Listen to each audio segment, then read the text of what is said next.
योग साध संगत जी, वाहिगुरु जी का खालसा, वाहिगुरु जी की फतेह। श्री गुरु ग्रंथ साहब दे अंग नंबर 1370 दे उत्तों तीसरी पंक्ति है 106 नंबर तो बाद। अंग 1370 उपरों तीसरी पंक्ति है 106 नंबर तो बाद। कबीर हर का सिमरन छाड़ के रात जगावन जाए, सरपन होए कै अवतरै जाए अपने खाए। कई बीबियां की करदियां, परमात्मा का नाम नहीं जपदियां, बाणी नहीं पढ़दियां, रात नूं मड़ियां च जाके दीवे जगांदियां ने, उत्थे जाके टूणे करदियां ने। बई जिस काम लई तुसी टूणे कर रहे हो, रात नूं मड़ियां जाके दीवे जगा रहे हो, वो काम तो सिमरन नाल हो सकता है, पर नहीं, सिमरन नहीं करना, भजन बंदगी नहीं करनी। रात नूं मड़ियां च जाके दीवे जगाने ने, टूणे करने ने। बस कई बार तुसी चौंकां च देखिया होना, रात नूं टूणा कर जांदे ने, भी जिहड़ा पहली वारी इत्थों लंघेगा उस ते टूणे दा असर हो जाएगा। ਇਹਦਾ मतलब अपने फायदे ਲਈ मनुख दूसरे ਦਾ नुकसान कर ਰਿਹਾ। ਉਹਨੂੰ ਇਹ नहीं पता कि जिस ਦਾ तू नुकसान कर ਰਿਹਾ तू उसनूं जाणदा ही नहीं। की पता किस ने उस टूणे को लंघना पहली बार, उस ते टूणे ਦਾ असर हो जाना, ਉਹਦਾ नुकसान हो जाना। ਮੰਨ ਲਓ मेरा कोई नुकसान ही नहीं कर ਰਿਹਾ तो मैं उसका नुकसान करा तो फिर तो पाप है ना, वो तो फिर फल मैनू भोगना ही पैना। एक तो किसी ने मेरा नुकसान किया, उहदा मैं करता। वैसे धर्म तो यही भी आग्ञा नहीं दिंदा। धर्म कहता एक बंदा घटिया है, तुसी उहदे नाल घटिया व्यवहार नहीं करना। संत ना छोड़े संत ही, जो कोटक मिले असंत। जे करोड़ां असंत भी मिल जाण तो संत अपना सुभाव नहीं छड्डदा। संत हमेशा वो उस तरह के जवाब नहीं दिंदा। मान लो किसी ने आके मैनू कहता, बाबा जी फलाना तुहाडे बारे स्टेज ते ऐं कह रहे थे, मैं इत्थों स्टेज ते उहदे उत्तर दे रहा हाँ, वो निंदिया कर तो बेवकूफ है, निंदिया कर रहा है।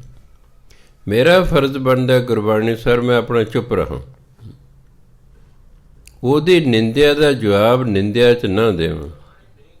ਆਪੇ ਭੌਂਕ ਕੇ ਹਟ ਜਾਏਗਾ। ਕਿੰਨੀ ਕੁ ਦੇਰ ਕੋਈ ਭੌਂਕ ਸਕਦਾ ਹੈ? ਕੋਈ ਨਾ ਕੋਈ ਨੂੰ ਸਮਝਾ ਦੇਗਾ ਕਿ ਭਾਈ ਉਹ ਤਾਂ ਤੇਰੇ ਬਾਰੇ ਕੁਛ ਕਦੇ ਕਹਿੰਦਾ ਨਹੀਂ, ਤੂੰ ਐਵੇਂ ਭੌਂਕੀ ਜਾਂਦਾ। ਸੰਤ ਜਿਹੜਾ ਹੈ ਉਹ ਆਪਣਾ ਸੁਭਾਅ ਨਹੀਂ ਤਿਆਗਦਾ, ਚਾਹੇ ਕਰੋੜਾਂ ਅਸੰਤ ਮਿਲ ਪੈਣ, ਉਹਨੂੰ ਚਾਹੇ ਕਰੋੜਾਂ ਮਾੜੇ ਲੋਕ ਮਿਲਣ, ਉਹ ਆਪਣਾ ਚੰਗਾ ਸੁਭਾਅ ਨਹੀਂ ਛੱਡਦਾ। ਇਸ ਲਈ ਸੰਤ ਰਿਐਕਸ਼ਨ ਨਹੀਂ ਕਰਦਾ। ਜਦੋਂ ਐਕਸ਼ਨ ਦਾ ਅਸੀਂ ਰਿਐਕਸ਼ਨ ਕਰਾਂਗੇ ਤਾਂ ਫਿਰ ਅੱਗੇ ਗੱਲ ਵੱਧਦੀ ਜਾਵੇਗੀ, ਅੱਗੇ ਦੁਸ਼ਮਣੀ ਪੈ ਜਾਏਗੀ, ਫਿਰ ਲੜਾਈ ਝਗੜੇ ਹੋ ਸਕਦੇ ਹਨ, ਕਤਲ ਤੱਕ ਵੀ ਹੋ ਸਕਦਾ ਹੈ। ਇਸ ਲਈ ਇਹ ਸੰਸਾਰ ਹੈ। ਸੰਤਾਂ ਨੇ ਵੀ ਯਾਦ ਰੱਖਿਆ, ਜੋ ਵੀ ਭਜਨ ਬੰਦਗੀ ਕਰਨ ਵਾਲਾ ਉਹਨੇ ਇੱਕ ਗੱਲ ਦਾ ਖਿਆਲ ਰੱਖਣਾ। ਸਿਆਣੇ ਕਹਿੰਦੇ ਨੇ ਆਰੀ ਨੂੰ ਇੱਕ ਪਾਸੇ ਦਿੰਦੇ ਹੁੰਦੇ ਨੇ, ਸੰਸਾਰ ਨੂੰ ਦੋਨੋਂ ਪਾਸੇ ਦਿੰਦੇ ਨੇ। ਆਰੀ ਨੂੰ ਇੱਕ ਪਾਸੇ ਦਿੰਦੇ ਹੁੰਦੇ ਨੇ, ਸੰਸਾਰ ਨੂੰ ਦੋਨੋਂ ਪਾਸੇ ਹੁੰਦੇ ਨੇ। ਇਸ ਲਈ ਸੰਸਾਰ ਦਾ ਨਹੀਂ ਖਿਆਲ ਕਰੀਦਾ ਕਿ ਲੋਕ ਕੀ ਕਹਿੰਦੇ ਨੇ। ਲੋਕਾਂ ਦਾ ਗੁਰੂ ਨਾਨਕ ਦੇਵ ਜੀ ਨੇ ਨਹੀਂ ਬਖਸ਼ਿਆ, ਉਹਨਾਂ ਨੇ ਆਪਣੀ ਬਾਣੀ 'ਚ ਲਿਖਣਾ ਪਿਆ ਵੀ ਲੋਕ ਮੈਨੂੰ ਕੀ ਕਹਿੰਦੇ, ਕੋਈ ਆਖੇ ਭੂਤਨਾ ਕੋ ਕਹੇ ਬੇਤਾਲਾ, ਕੋਈ ਆਖੇ ਆਦਮੀ ਨਾਨਕ ਵਿਚਾਰਾ। ਕੋਈ ਤਾਂ ਮੈਨੂੰ ਭੂਤਨਾ ਕਹਿੰਦਾ, ਬੇਤਾਲਾ ਦਾ ਮੂਰਖ, ਕੋਈ ਮੈਨੂੰ ਮੂਰਖ ਕਹਿੰਦਾ, ਕੋਈ ਕਹਿੰਦਾ ਨਹੀਂ ਇਹ ਤਾਂ ਆਦਮੀ ਹੈ ਵਿਚਾਰਾ। ਹਰ ਇੱਕ ਬੰਦਾ ਨਹੀਂ ਸਮਝ ਸਕਿਆ ਕਦਰ ਦੂਸਰੇ ਨੂੰ। ਜਿਨ੍ਹਾਂ ਨੇ ਗੁਰੂ ਨਾਨਕ ਨੂੰ ਨਹੀਂ ਬਖਸ਼ਿਆ, ਅਸੀਂ ਤੁਸੀਂ ਭਲਾ ਕੌਣ? ਜਿਨ੍ਹਾਂ ਨੇ ਨਿੰਦਿਆ ਕਰਨ ਦੀ ਆਦਤ ਹੁੰਦੀ ਹੈ, ਉਹਨਾਂ ਨਿੰਦਿਆ ਕਰੀ ਹੋਈ ਜਣੀ ਹੁੰਦੀ ਹੈ। ਕਬੀਰ ਸਾਹਿਬ ਜੀ ਕਰਦੇ ਹਨ, ਤਾਂ ਹੀ ਵਿਚਾਰੇ ਲਿਖਣਾ ਪਿਆ ਨਾ, ਨਿੰਦੋ ਨਿੰਦੋ ਮੋਹ ਕੋ ਲੋਗ ਨਿੰਦੋ, ਨਿੰਦਾ ਜਨ ਕੋ ਖਰੀ ਪਿਆਰੀ, ਨਿੰਦਾ ਬਾਪ ਨਿੰਦਾ ਮਹਿਤਾਰੀ। ਨਿੰਦਾ ਸਾਡਾ ਪਿਤਾ, ਨਿੰਦਿਆ ਸਾਡੀ ਮਾਂ ਹੈ। ਨਿੰਦੀ ਜਾ ਨਿੰਦਕ ਹਮਰੇ ਕੱਪੜੇ ਧੋਏ, ਨਿੰਦਕ ਦੇ ਸਾਡੇ ਮੈਲੇ ਕੱਪੜੇ ਧੋ ਰਿਹਾ ਹੈ। ਅਗਰ ਤੁਸੀਂ ਠੀਕ ਹੋ ਤਾਂ ਕਿਸੇ ਦੀ ਨਿੰਦਿਆ ਦੀ ਕੋਈ ਪਰਵਾਹ ਨਹੀਂ ਕਰਨੀ। ਹਾਂ, ਮੰਨ ਲਓ ਮੈਂ ਚੋਰ ਹਾਂ ਅਤੇ ਕੋਈ ਕਹਿ ਰਿਹਾ ਵੀ ਜੈਮਲ ਸਿੰਘ ਚੋਰ ਹੈ, ਤਾਂ ਮੇਰਾ ਫਰਜ਼ ਬਣਦਾ ਵੀ ਲੋਕਾਂ ਲੱਗ ਗਿਆ ਪਤਾ ਅਤੇ ਮੈਂ ਆਪਣੀ ਚੋਰੀ ਛੱਡਦਾ। ਸਿਆਣਪ ਇਹੀ ਹੈ, ਕਿਉਂਕਿ ਉਹਨੇ ਜਿਹੜਾ ਮੇਰੇ ਨੋਟਿਸ ਲਿਆ ਤਾ ਕਿ ਤੂੰ ਚੋਰ ਹੈ, ਅਤੇ ਫਿਰ ਮੇਰਾ ਫਰਜ਼ ਬਣਦਾ ਮੈਂ ਚੋਰੀ ਛੱਡਦਾ। ਜੇ ਮੈਂ ਚੋਰ ਨਹੀਂ ਤਾਂ ਠੀਕ ਹੈ ਵੀ ਕਹੀ ਜਾਓ, ਕਹੀ ਜਾਓ। ਇਸ ਲਈ ਕਦੇ ਜਿਹੜਾ ਹੈ ਪਰਮਾਤਮਾ ਦਾ ਸਿਮਰਨ ਕਰਨਾ ਚਾਹੀਦਾ। ਕਬੀਰ ਸਾਹਿਬ ਕਹਿੰਦੇ ਇਹ ਨਹੀਂ ਕਿ ਰਾਤਾਂ ਨੂੰ ਮੜੀਆਂ 'ਚ ਜਾਓ ਅਤੇ ਉੱਥੇ ਦੀਵੇ ਜਗਾਓ ਅਤੇ ਟੂਣੇ ਟਾਮਣ ਕਰੋ। ਇਹਦੇ ਨਾਲ ਤਾਂ ਭਜਨ ਬੰਦਗੀ ਕਰ ਲਓ। ਜਿਹੜਾ ਕੰਮ ਤੁਹਾਡਾ ਟੂਣੇ ਕਰਕੇ ਹੋਣਾ ਉਹ ਤਾਂ ਭਜਨ ਬੰਦਗੀ ਨੇ ਕਰਦੇ ਨੇ, ਨਾਲੇ ਤੁਸੀਂ ਮਾੜਾ ਕੰਮ ਨਹੀਂ ਕਰੋਗੇ, ਨਾਲੇ ਮਾੜਾ ਕੰਮ ਨਹੀਂ ਕਰੋਗੇ। ਜਿਵੇਂ ਕਿਸੇ ਰਾਜੇ ਦਾ ਪੁੱਤਰ ਨਹੀਂ ਸੀ, ਰਾਜੇ ਨੂੰ ਜੋਤਸ਼ੀਆਂ ਨੇ ਕਿਹਾ ਤੂੰ ਕਿਸੇ ਦੇ ਪੁੱਤਰ ਦੀ ਬਲੀ ਦੇ, ਫਿਰ ਤੇਰੇ ਘਰ ਪੁੱਤਰ ਹੋਵੇਗਾ। ਦੇਖੋ ਸੁਝਾਅ ਦੇਣ ਵਾਲੇ ਵੀ ਕਿੰਨੇ ਮੂਰਖ ਹਨ ਵੀ ਤੂੰ ਕਿਸੇ ਦਾ ਪੁੱਤਰ ਮਾਰ ਫਿਰ ਤੇਰੇ ਹੋਊ।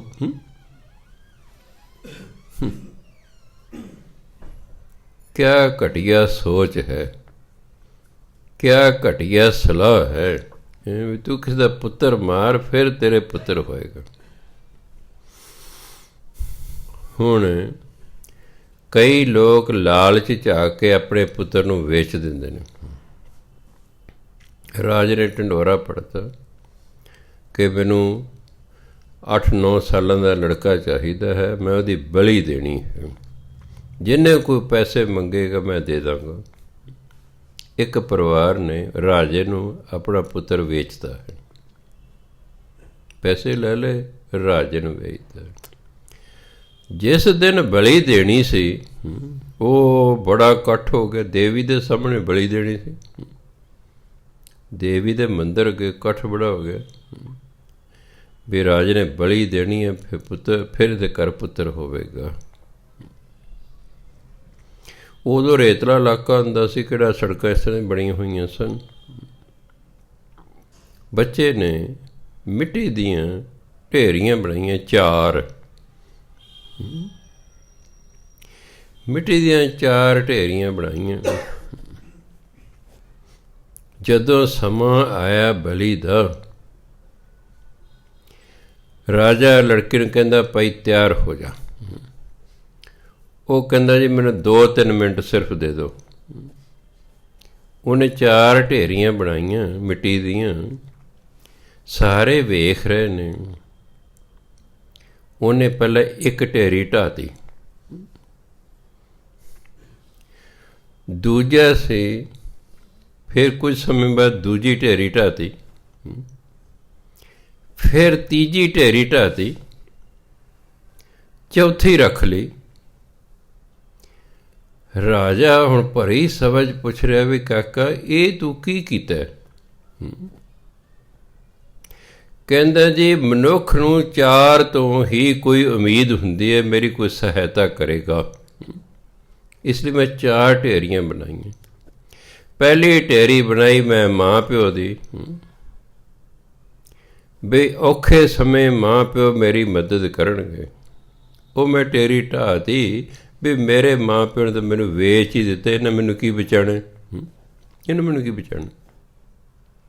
ਦੂਜੀ ਢੇਰੀ ਮੈਂ ਰਾਜੇ ਤੁਹਾਡੇ ਕਰਕੇ ਬਣਾਈ ਵੀ ਮੈਂ ਰਾਜੇ ਅੱਗੇ ਫਰਿਆਦ ਕਰਾਂਗਾ ਵੀ ਮੇਰੇ ਨਾਲ ਬੇਇਨਸਾਫੀ ਹੋ ਰਹੀ ਹੈ, ਅਤੇ ਤੁਸੀਂ ਤਾਂ ਆਪ ਹੀ ਮੇਰੇ ਨਾਲ ਬੇਇਨਸਾਫੀ ਕਰ ਰਹੇ, ਇਸ ਲਈ ਮੈਨੂੰ ਤੁਹਾਡੇ ਤੋਂ ਵੀ ਕੋਈ ਉਮੀਦ ਨਹੀਂ। ਮੈਂ ਦੂਜੀ ਢੇਰੀ ਵੀ ਢਾਹਤੀ। ਤੀਜੀ ਢੇਰੀ ਮੈਨੂੰ ਦੇਵੀ 'ਤੇ ਉਮੀਦ ਸੀ ਕਿ ਇਹ ਮੇਰੀ ਸਹਾਇਤਾ ਕਰੇਗੀ ਅੰਤਲੇ ਸਮੇਂ, ਅਤੇ ਇਹਦੇ ਅੱਗੇ ਤਾਂ ਤੁਸੀਂ ਮੈਨੂੰ ਬਲੀ ਦੇਣ ਲੱਗੇ ਹੋ ਅਤੇ ਇਹ ਮੇਰੀ ਕੋਈ ਸਹਾਇਤਾ ਨਹੀਂ ਕਰ ਰਿਹਾ, ਇਹ ਵੀ ਮੈਂ ਢੇਰੀ ਢਾਹਤੀ। ਅਤੇ ਰਾਜਾ ਕਹਿੰਦਾ ਚੌਥੀ ਕਿਹਦੇ ਲਈ ਬਣਾਈ ਸੀ? ਕਹਿੰਦਾ ਚੌਥੀ ਢੇਰੀ ਮੈਂ ਬਣਾਈ ਪਰਮਾਤਮਾ ਲਈ, ਕਿ ਇਹ ਤਿੰਨੋਂ ਮੇਰੀ ਕੋਈ ਸਹਾਇਤਾ ਨਹੀਂ ਕਰਦੇ, ਹੁਣ ਜੇ ਸਹਾਇਤਾ ਮੇਰੀ ਕਰੇਗਾ ਤਾਂ ਸਿਰਫ ਅਤੇ ਸਿਰਫ ਪਰਮਾਤਮਾ ਕਰੇਗਾ। ਰਾਜੇ ਨੇ ਸੋਚਿਆ ਵੀ ਕਮਾਲ ਹੈ, ਅਜੇ ਛੋਟਾ ਜਿਹਾ ਬੱਚਾ ਵੀ ਇੰਨੀ ਅਕਲ। ਰਾਜਾ ਕਹਿੰਦਾ ਨਹੀਂ, ਇਹ ਬੱਚਾ ਬਹੁਤ ਸਿਆਣਾ ਹੈ, ਇਹਦੀ ਬਲੀ ਨਹੀਂ ਦੇਣੀ ਚਾਹੀਦੀ। ਪਰੀ ਸਭਾ 'ਚ ਕਹਿੰਦਾ ਅੱਜ ਤੋਂ ਇਹੀ ਮੇਰਾ ਪੁੱਤਰ ਹੈ ਅਤੇ ਮੈਂ ਇਸ ਨੂੰ ਅੱਜ ਹੀ ਮੰਤਰੀ ਬਣਾਉਣਾ ਆਪਣਾ। ਸੋ ਜਦੋਂ ਸਾਰੇ ਪਾਸਿਓਂ ਜਵਾਬ ਮਿਲ ਜੇ ਫਿਰ ਤੇ ਸਿਰਫ ਪਰਮਾਤਮਾ ਦਾ ਓਟ ਆਸਰਾ ਰਹਿੰਦਾ। ਅਤੇ ਸਿਆਣਪ ਇਹੀ ਹੈ, ਪਹਿਲਾਂ ਹੀ ਉਹਦਾ ਓਟ ਆਸਰਾ ਲੈ ਲਓ। ਪਹਿਲਾਂ ਛੋਟਿਆਂ ਮੋਟਿਆਂ ਦਾ ਓਟ ਆਸਰਾ ਲੈਣਾ। ਜਦੋਂ ਦ੍ਰੋਪਦੀ ਨੂੰ ਭਰੀ ਸਭਾ 'ਚ ਨੰਗਿਆਂ ਕਰਨ ਲੱਗੇ, ਦ੍ਰੋਪਦੀ ਨੇ ਪਹਿਲਾਂ ਮਨ 'ਚ ਯਾਦ ਕੀਤਾ ਜਿਹੜਾ ਉੱਥੇ ਗੁਰੂ ਬੈਠਾ ਸੀ ਵੀ ਇਹ ਮੈਨੂੰ ਬਚਾਏਗਾ, ਉਹਨੇ ਨਹੀਂ ਬਚਾਇਆ। ਦ੍ਰੋਪਦੀ ਮੇਰੇ 5 ਪਤੀ ਬੈਠੇ ਨੇ, ਇਹ ਮੈਨੂੰ ਬਚਾਉਣਗੇ, ਉਹ ਵੀ ਸਿਰ ਨੀਵਾਂ ਕਰਕੇ ਬੈਠੇ ਨੇ। ਫਿਰ ਭੀਸ਼ਮ ਪਿਤਾਮਹ ਵਰਗੇ ਸਨ ਵੀ ਇਹ ਬਜ਼ੁਰਗ ਨੇ, ਇਹ ਦੁਰਯੋਧਨ ਨੂੰ ਰੋਕਣਗੇ ਕਿ ਤੂੰ ਕੀ ਕਰ ਰਿਹਾ ਹੋਏ, ਉਹਨਾਂ ਵੀ ਨਹੀਂ ਰੋਕਿਆ। ਉਹਨਾਂ ਨੇ ਲਾਈ ਜਾਂਦੇ ਨੇ ਸਾੜੀ ਦੇ ਪੱਲੇ। ਜਦੋਂ ਉਹਨੇ ਦੇਖਿਆ ਵੀ ਇਹਨਾਂ 'ਚ ਕੋਈ ਮੇਰੀ ਮਦਦ ਨਹੀਂ ਕਰਦਾ, ਉਦੋਂ ਕ੍ਰਿਸ਼ਨ ਮਹਾਰਾਜ ਨੂੰ ਯਾਦ ਕੀਤਾ। ਉਹਨਾਂ ਨੇ ਆਪਣੀ ਕਲਾ ਵਰਤਾਤੀ, ਦ੍ਰੋਪਦੀ ਨੂੰ ਭਰੀ ਸਭ ਨੰਗਿਆਂ ਹੋਣ ਹੀ ਨਹੀਂ ਦਿੱਤਾ। ਬਾਅਦ ਦੇ ਵਿੱਚ ਦ੍ਰੋਪਦੀ ਕ੍ਰਿਸ਼ਨ ਮਹਾਰਾਜ ਨੂੰ ਮਿਲੀ, ਕਹੇ ਤੁਸੀਂ ਬੜੀ ਦੇਰ ਬਾਅਦ ਆਏ। ਨਾ ਕਹਿੰਦੇ ਦ੍ਰੋਪਦੀ ਜਦ ਤੂੰ ਯਾਦ ਕੀਤਾ ਮੈਂ ਤਾਂ ਉਦੋਂ ਹੀ ਆ ਗਿਆ। ਨਹੀਂ ਕਹਿੰਦੇ ਬੜੀਆਂ ਆਵਾਜ਼ਾਂ ਮਾਰੀਆਂ। ਨਹੀਂ ਕਹਿੰਦੇ ਦ੍ਰੋਪਦੀ ਪਹਿਲਾਂ ਤੈਨੂੰ ਉਮੀਦ ਸੀ ਮੇਰੇ 5 ਪਤੀ ਨੇ, ਇਹ ਮੇਰੀ ਰੱਖਿਆ ਕਰਨਗੇ। ਫਿਰ ਤੈਨੂੰ ਉਮੀਦ ਸੀ ਇੱਥੇ ਗੁਰੂ ਬੈਠਾ ਇਹ ਰੱਖਿਆ ਕਰੇਗਾ। ਫਿਰ ਤੈਨੂੰ ਇਹ ਸੀ ਇਹ ਭੀਸ਼ਮ ਪਿਤਾਮਹ ਇੰਨਾ ਬਜ਼ੁਰਗ ਬੈਠਾ ਇਹ ਮੇਰੀ ਰੱਖਿਆ ਕਰੇਗਾ। ਜਦੋਂ ਤੈਨੂੰ ਇਹ ਹੋ ਗਿਆ ਕਿ ਇਹਨਾਂ 'ਚ ਮੇਰੀ ਕਿਸੇ ਰੱਖਿਆ ਨਹੀਂ ਕਰਨੀ, ਫਿਰ ਤੂੰ ਮੈਨੂੰ ਯਾਦ ਕੀਤਾ, ਮੈਂ ਆ ਗਿਆ। ਇਸ ਲਈ ਗੁਰਬਾਣੀ ਕਹਿੰਦੇ ਛੋਟਿਆਂ ਮੋਟਿਆਂ ਦਾ ਕੀ ਓਟ ਆਸਰਾ ਲੈਣਾ, ਓਟ ਆਸਰਾ ਹੀ ਪਰਮਾਤਮਾ ਦਾ ਲਵੋ ਬਸ, ਜਿਹਦੇ ਅੱਗੇ ਕੋਈ ਸੰਸਾਰ ਦੀ ਚੀਜ਼ ਨਹੀਂ ਅੜ ਸਕਦੀ। ਜਾਂ ਤੂੰ ਮੇਰੇ ਵੱਲ ਹੈ ਤਾਂ ਕਿਆ ਮੋਛੰਦਾ। ਹੇ ਪਰਮਾਤਮਾ ਜਦੋਂ ਤੂੰ ਮੇਰੇ ਵੱਲ ਹੈ ਮੈਨੂੰ ਕਿਸੇ ਦੀ ਕੋਈ ਪਰਵਾਹ ਨਹੀਂ। ਜਦੋਂ ਸੰਸਾਰ ਦੀ ਸਭ ਤੋਂ ਵੱਡੀ ਸ਼ਕਤੀ ਤੁਹਾਡੇ ਵੱਲ ਹੋ ਜਾਏਗੀ, ਤੁਹਾਡਾ ਕੋਈ ਵਾਲ ਨਹੀਂ ਵਿੰਗਾ ਕਰ ਸਕਦਾ। ਪਰ ਨਹੀਂ, ਅਸੀਂ ਪਹਿਲਾਂ ਹੋਰਾਂ ਦੇ ਓਟ ਆਸਰੇ ਤੱਕਦੇ ਰਹਿੰਦੇ ਹਾਂ। ਜਦੋਂ ਬੇਵੱਸ ਹੋ ਜਾਂਦੇ ਹਾਂ ਫਿਰ ਕਿਤੇ ਰੱਬ ਯਾਦ ਆਉਂਦਾ। ਹਰ ਰੋਜ਼ ਹੀ ਉਹਦਾ ਨਾਮ ਜਪੋ, ਹਰ ਰੋਜ਼ ਹੀ ਉਹਦਾ ਓਟ ਆਸਰਾ ਲਵੋ। ਇਹ ਟੂਣੇ ਟਾਮਣ ਕਰਕੇ ਕਬੀਰ ਸਾਹਿਬ ਕਹਿੰਦੇ ਕੀ ਕਰੋਗੇ? ਅਤੇ ਕਹਿੰਦੇ ਇਹੋ ਜਿਹੀ ਔਰਤ ਕਬੀਰ ਹਰ ਕਾ ਸਿਮਰਨ ਛਾੜ ਕੇ ਰਾਤ ਜਗਾਵਣ ਜਾਏ। ਜਿਹੜਾ ਹਰੀ ਦਾ ਸਿਮਰਨ ਤੇ ਕਰਦੇ ਨਹੀਂ, ਰਾਤ ਨੂੰ ਮੜੀਆਂ 'ਚ ਜਾ ਕੇ ਦੀਵੇ ਜਗਾਉਂਦੀ ਹੈ, ਟੂਣੇ ਟਾਮਣ ਕਰਦੀ ਹੈ, ਉਹ ਕੀ ਹੋਏਗਾ? ਸਰਪਣ ਹੋਏ ਕੈ ਔਤਰੈ ਜਾਏ ਆਪਣੇ ਖਾਏ। ਸਰਪਣ ਮੈਨੇ ਸਪਨੀ, ਔਤਰੈ ਹੁੰਦਾ ਪੈਦਾ ਹੋਣਾ, ਜਾਏ ਮੈਨੇ ਦਾ ਬੱਚੇ। ਉਹ ਅਗਲੇ ਜਨਮ ਸਪਨੀ ਬਣੇਗੀ ਅਤੇ ਆਪਣੇ ਬੱਚਿਆਂ ਨੂੰ ਹੀ ਖਾਏਗੀ। ਇੱਕੋ ਇੱਕ ਸੰਸਾਰ ਦਾ ਜੀਵ ਹੈ ਜਿਹੜਾ ਆਪਣੇ ਬੱਚਿਆਂ ਨੂੰ ਆਪ ਹੀ ਖਾਂਦਾ, ਉਹ ਸੱਪਣੀ ਹੈ। ਜਿਉਂ-ਜਿਉਂ ਆਂਡਿਆਂ 'ਚੋਂ ਬੱਚੇ ਸੱਪ ਨਿਕਲੀ ਜਾਂਦੇ ਨੇ, ਸੱਪਣੀ ਉਹਨਾਂ ਨੂੰ ਖਾਈ ਜਾਂਦੀ ਹੈ। ਜਿਹੜੇ 2-400 'ਚੋਂ ਬਚ ਗਏ 100 ਆਂਡਾ ਘੱਟ ਤੋਂ ਘੱਟ ਸੱਪਣੀ ਦਿੰਦੀ ਹੈ। ਜੇ ਕਿਤੇ ਸੱਪਣੀ ਆਪਣੇ ਬੱਚਿਆਂ ਨੂੰ, ਸੱਪਾਂ ਨੂੰ ਨਾ ਖਾਏ, ਧਰਤੀ 'ਤੇ ਪਤਾ ਨਹੀਂ ਕਿੰਨੇ ਕੁ ਸੱਪ ਹੁਣ ਤੱਕ ਹੋ ਜਾਂਦੇ। ਉਹ ਆਪਣੇ ਬੱਚਿਆਂ ਨੂੰ ਆਪ ਹੀ ਖਾਂਦੀ ਹੈ, ਹੋਰ ਕੋਈ ਜੂਨ ਇਸ ਤਰ੍ਹਾਂ ਨਹੀਂ ਕਰਦੇ। ਬਾਕੀ ਸਾਰੀਆਂ ਜੂਨਾਂ ਆਪਣੇ ਬੱਚਿਆਂ ਨੂੰ ਚੁੰਮਦੀਆਂ ਨੇ, ਚੱਟਦੀਆਂ ਨੇ। ਤੁਸੀਂ ਤੁਹਾਡੇ ਸਾਹਮਣੇ ਪਸ਼ੂ ਪੈਦਾ ਹੁੰਦੇ ਨੇ, ਹੋਰ ਜਾਨਵਰ ਪੈਦਾ ਹੁੰਦੇ ਨੇ, ਤੁਸੀਂ ਦੇਖਿਆ ਉਹਨਾਂ ਦੀ ਮਾਂ ਪੈਦਾ ਹੁੰਦੇ ਸਾਰੇ ਉਹਨਾਂ ਨੂੰ ਪਿਆਰ ਕਰਦੀ ਹੈ। ਇੱਕ ਸੱਪਣੀ ਹੀ ਹੈ, ਜਿਉਂ-ਜਿਉਂ ਆਂਡਿਆਂ 'ਚੋਂ ਸੱਪ ਨਿਕਲੀ ਜਾਂਦੇ ਨੇ, ਉਹ ਉਹਨਾਂ ਨੂੰ ਖਾਈ ਜਾਂਦੀ ਹੈ। ਜਿਹੜੇ 2-4 ਭੱਜ ਗਏ ਬਸ ਉਹ ਬਚ ਜਾਂਦੇ ਨੇ। ਉਹ ਬੀਬੀਆਂ ਕਿ ਜਿਹੜੇ ਨਾਮ ਨਹੀਂ ਜਪਦੀਆਂ ਅਤੇ ਮੜੀਆਂ 'ਚ ਜਾ ਕੇ ਰਾਤ ਨੂੰ ਦੀਵੇ ਜਗਾਉਂਦੀਆਂ, ਟੂਣੇ ਟਮਣ ਕਰਦੀਆਂ, ਕਬੀਰ ਸਾਹਿਬ ਕਹਿੰਦੇ ਅਗਲੇ ਜਨਮ 'ਚ ਸੱਪਣੀਆਂ ਬਣਨਗੀਆਂ ਅਤੇ ਆਪਣੇ ਹੀ ਬੱਚਿਆਂ ਨੂੰ ਖਾਣਗੀਆਂ। ਇਸ ਲਈ ਇਹੋ ਜਿਹੇ ਕੰਮ ਨਹੀਂ ਕਰੀਦੇ ਹੁੰਦੇ। ਜ਼ਿੰਦਗੀ 'ਚ ਉਹ ਕੰਮ ਨਹੀਂ ਕਰੀਦੇ ਹੁੰਦੇ ਜਿਸ ਨਾਲ ਆਪ ਨੂੰ ਫਾਇਦਾ ਹੋਵੇ ਅਤੇ ਦੂਜੇ ਨੂੰ ਨੁਕਸਾਨ ਹੋਵੇ। ਉਹ ਕੰਮ ਕਰੋ ਜਿਸ ਦੂਜੇ ਨੂੰ ਨੁਕਸਾਨ ਨਾ ਹੋਵੇ, ਉਹ ਕੰਮ ਕਰੋ। ਦੂਜੇ ਦਾ ਨੁਕਸਾਨ ਕਰਕੇ ਆਪਣਾ ਫਾਇਦਾ ਕਰਨਾ, ਇਹ ਪਾਪ ਕਰਮ ਹੁੰਦਾ, ਇਹਨੂੰ ਪਾਪ ਕਹਿੰਦੇ। ਦੂਜੇ ਦਾ ਨੁਕਸਾਨ ਕਰਕੇ ਆਪਣਾ ਫਾਇਦਾ ਕਰਨਾ। ਸੋ ਇਸ ਗੱਲ ਤੋਂ ਵਰਜਿਆ ਹੈ ਕਬੀਰ ਸਾਹਿਬ ਨੇ ਕਿ ਟੂਣੇ ਟਾਮਣ ਨਹੀਂ ਕਰੀਦੇ ਹੁੰਦੇ, ਨਹੀਂ ਤਾਂ ਫਿਰ ਤੁਸੀਂ ਸੱਪਣੀਆਂ ਬਣੋਗੀਆਂ ਅਤੇ ਆਪਣੇ ਹੀ ਬੱਚਿਆਂ ਨੂੰ ਖਾਓਗੀਆਂ। ਇਹ ਗੱਲ ਬਾਣੀ 'ਚ ਆ ਗਈ ਹੈ, ਇਹ ਖਿਆਲ ਰੱਖਣਾ। ਇਹ ਬਾਣੀ 'ਚ ਆ ਗਈ ਹੈ, ਅਤੇ ਜਿਹੜੀ ਗੱਲ ਬਾਣੀ 'ਚ ਆ ਜਾਏ ਉਸ 'ਤੇ ਕੋਈ ਕਿੰਤੂ ਪਰੰਤੂ ਨਹੀਂ ਕੀਤਾ ਜਾ ਸਕਦਾ ਵੀ ਨਹੀਂ ਜੀ ਸੱਪਣੀ ਨਹੀਂ ਬਣੇਗੀ ਜੀ। ਬਾਣੀ 'ਚ ਆ ਗਿਆ ਨਾ। ਬਾਣੀ 'ਚ ਉਹੀ ਗੱਲ ਆਈ ਹੈ ਜੋ 100% ਸੱਚ ਹੈ, ਬਾਕੀ ਤਾਂ ਗੱਲ ਬਾਣੀ 'ਚ ਲਿਖੀ ਹੀ ਨਹੀਂ। ਅੱਗੇ ਕਬੀਰ ਸਾਹਿਬ ਕਹਿੰਦੇ, ਕਬੀਰ ਹਰ ਕਾ ਸਿਮਰਨ ਛਾੜ ਕੇ ਅਹੋਈ ਰੱਖੈ ਨਾਰ ਗਧੀ। ਇਹਨੂੰ ਗਧ ਹੀ ਨਹੀਂ ਪੜ੍ਹਨਾ। ਕਈ ਪਾਠੀਆਂ ਤੋਂ ਮੈਂ ਸੁਣਦਾ ਗਧ ਹੀ ਸ਼ਬਦ ਇੱਕੋ ਹੈ, 2 ਟੋਟੇ ਕਰਤੇ ਉਹਦੇ। ਦੱਦਾ ਅਤੇ ਹਾਹਾ ਰਲ ਕੇ ਧੱਦੇ ਦੀ ਆਵਾਜ਼ ਦਿੰਦੇ ਤਾਂ ਇਹ ਬਣ ਗਿਆ ਗਧੀ। ਗਧਾ ਗਧੀ ਹੁੰਦੇ ਨਾ, ਗਧਾ ਗਧ ਹੀ ਨਹੀਂ ਹੁੰਦਾ, ਗਧਾ ਗਧੀ ਹੁੰਦਾ। ਗਧੀ ਹੋਏ ਕੈ ਔਤਰੈ ਭਾਰ ਸਹਿ ਮਣ ਚਾਰ। ਹੋਈ ਇੱਕ ਦੇਵੀ ਹੋਈ ਹੈ। ਆਹ ਜਿਹੜੀ ਸੀਤਾ ਮਾਤਾ ਜਿਹਨੂੰ ਕਹਿੰਦੇ ਫਲਾਣ ਮਾਤਾ ਨਿਕਲ ਆਈ ਹੈ ਜੀ, ਸੀਤਲਾ ਚੀਚਕ ਜਿਹਨੂੰ ਕਹਿੰਦੇ ਕਿ ਪਹਿਲੀ ਅਵਸਥਾ ਮੀਜ਼ਲ ਨਿਕਲਦੇ ਨੇ। ਫਿਰ ਹੋਈ ਦਾ ਵਰਤ ਰੱਖਦੀਆਂ ਬੀਬੀਆਂ ਵੀ ਸਾਡਾ ਬੱਚਾ ਜਿਹੜਾ ਇਹ ਮਾਤਾ ਤੋਂ ਬਚਿਆ ਰਹੇ, ਇਹਨੂੰ ਚੀਚਕ ਨਾ ਨਿਕਲੇ। ਸਿਮਰਨ ਨਹੀਂ ਕਰਦੇ। ਪਰਮਾਤਮਾ ਦੇ ਹੁਕਮ ਤੋਂ ਬਿਨਾਂ ਸਾਨੂੰ ਕੁਛ ਲੱਗ ਹੀ ਨਹੀਂ ਸਕਦਾ। ਜੋ ਵੀ ਸਾਡੀ ਜ਼ਿੰਦਗੀ ਦੁੱਖ ਆ ਰਿਹਾ ਉਹਦੇ ਹੁਕਮ ਨਾਲ ਆ ਰਿਹਾ। ਦੁੱਖ ਸੁਖ ਪ੍ਰਭ ਦੇਵਨ ਹਾਰ, ਅਵਰ ਤਿਆਗ ਤੂੰ ਤਿਸੈ ਚਿਤਾਰ। ਗੁਰਬਾਣੀ ਕਹਿੰਦੀ ਦੁੱਖ ਅਤੇ ਸੁੱਖ ਪਰਮਾਤਮਾ ਦੇ ਹੁਕਮ ਨਾਲ ਆਉਂਦੇ ਨੇ। ਅਵਰ ਤਿਆਗ, ਅਸੀਂ ਬਾਕੀ ਨੂੰ ਛੱਡ, ਤੂੰ ਤਿਸੈ ਚਿਤਾਰ, ਉਸ ਪਰਮਾਤਮਾ ਨੂੰ ਯਾਦ ਕਰ ਜਿਹਦੇ ਹੁਕਮ ਨਾਲ ਦੁੱਖ ਅਤੇ ਸੁੱਖ ਆਉਣੇ ਨੇ। ਉਹਨੂੰ ਯਾਦ ਕਰ। ਸਿਮਰਨ ਕਰਨਾ ਨਹੀਂ, ਹੋਈ ਦੇ ਵਰਤ ਰੱਖਣੇ ਨੇ। ਫਿਰ ਕੀ ਹੋਏਗਾ?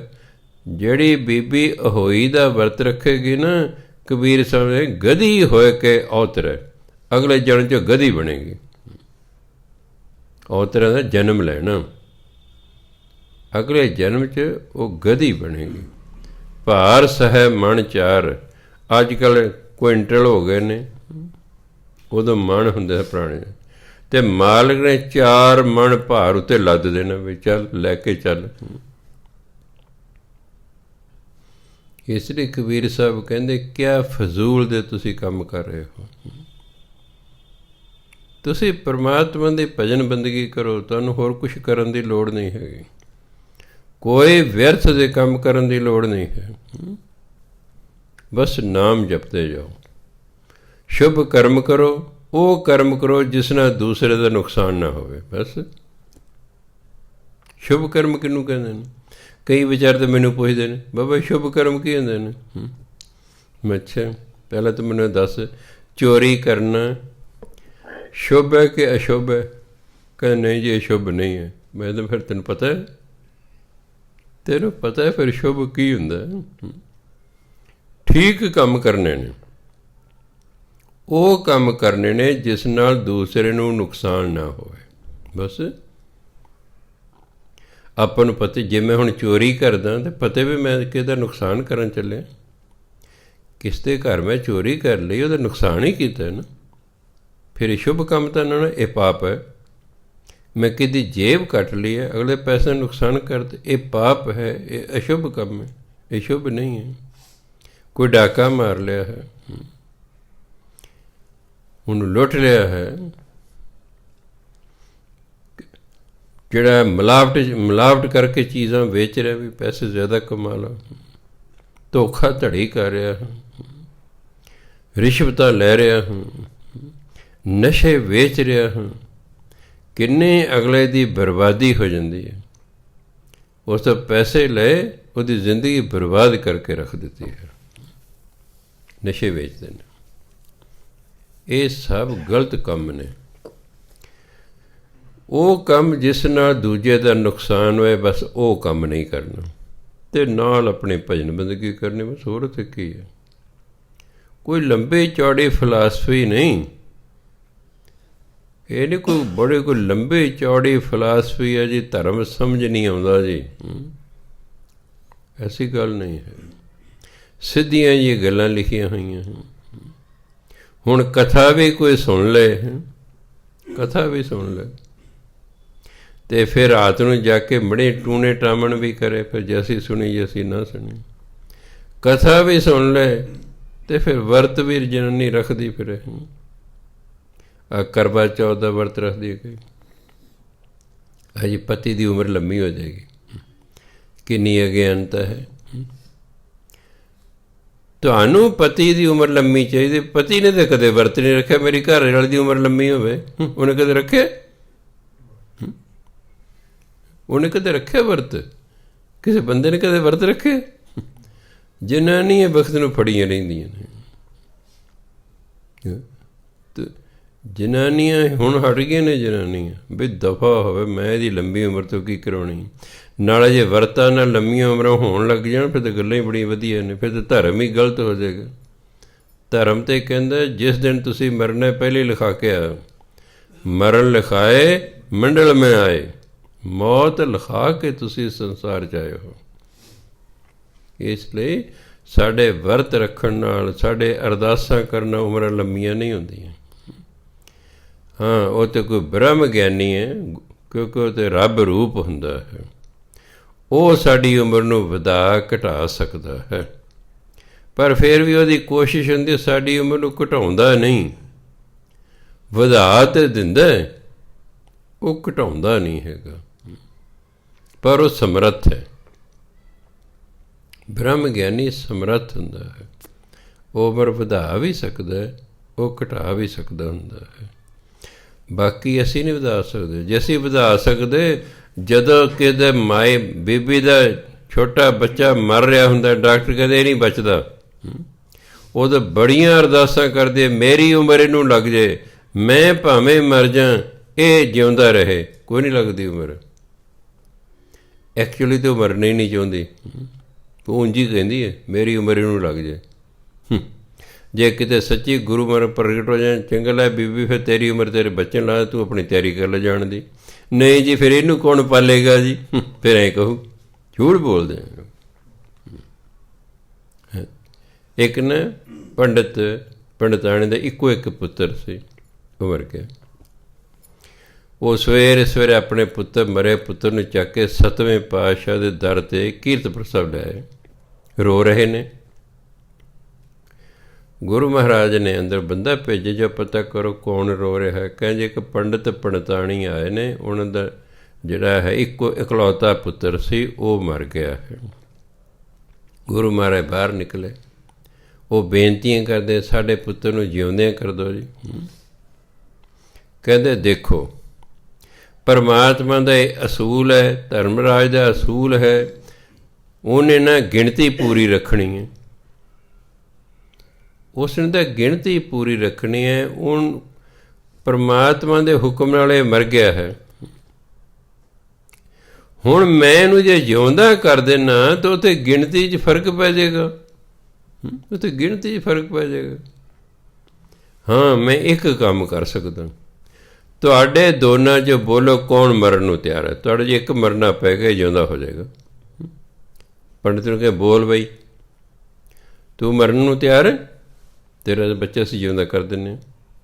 ਨਹੀਂ ਜੀ, ਬੱਚੇ ਕਾਰਨ ਤਾਂ ਹੈ, ਅਸੀਂ ਬੱਚੇ ਨੂੰ ਤਾਂ ਵੇਖਣਾ ਚਾਹੁੰਦੇ ਹਾਂ। ਜੇ ਮੈਂ ਮਰ ਗਿਆ ਫਿਰ ਇਹਦਾ ਕੀ ਕਰਨਾ ਜੀ? ਪੜਤਾਣੀ ਕਹਿੰਦੇ ਬੀਬਾ ਤੂੰ ਮਰਨ ਨੂੰ ਤਿਆਰ ਹੈ? ਇਹਦੀ ਥਾਂ 'ਤੇ ਇੱਕ ਨੂੰ ਮਰਨਾ ਪਵੇਗਾ ਤਾਂ ਇਹ ਜਿਉਂਦਾ ਹੋ ਸਕਦਾ। ਧਰਮਰਾਜ ਦੇ ਰਜਿਸਟਰ ਤਾਂ ਹੀ ਪੂਰਾ ਹੋਵੇਗਾ। ਨਾ ਜੀ, ਦੋਨੋਂ ਤਿਆਰ ਹੀ ਨਹੀਂ ਮਰਨ ਨੂੰ। ਫਿਰ ਇੱਕ ਸਿੱਖ ਉੱਠਿਆ, ਕਹਿੰਦੇ ਮਹਾਰਾਜ ਨੂੰ ਤਰਸ ਆ ਗਿਆ, ਮਹਾਰਾਜ ਜੀ ਮੈਂ ਇਹਨਾਂ ਦੀ ਥਾਂ 'ਤੇ ਸਰੀਰ ਤਿਆਗਣ ਨੂੰ ਤਿਆਰ ਹਾਂ।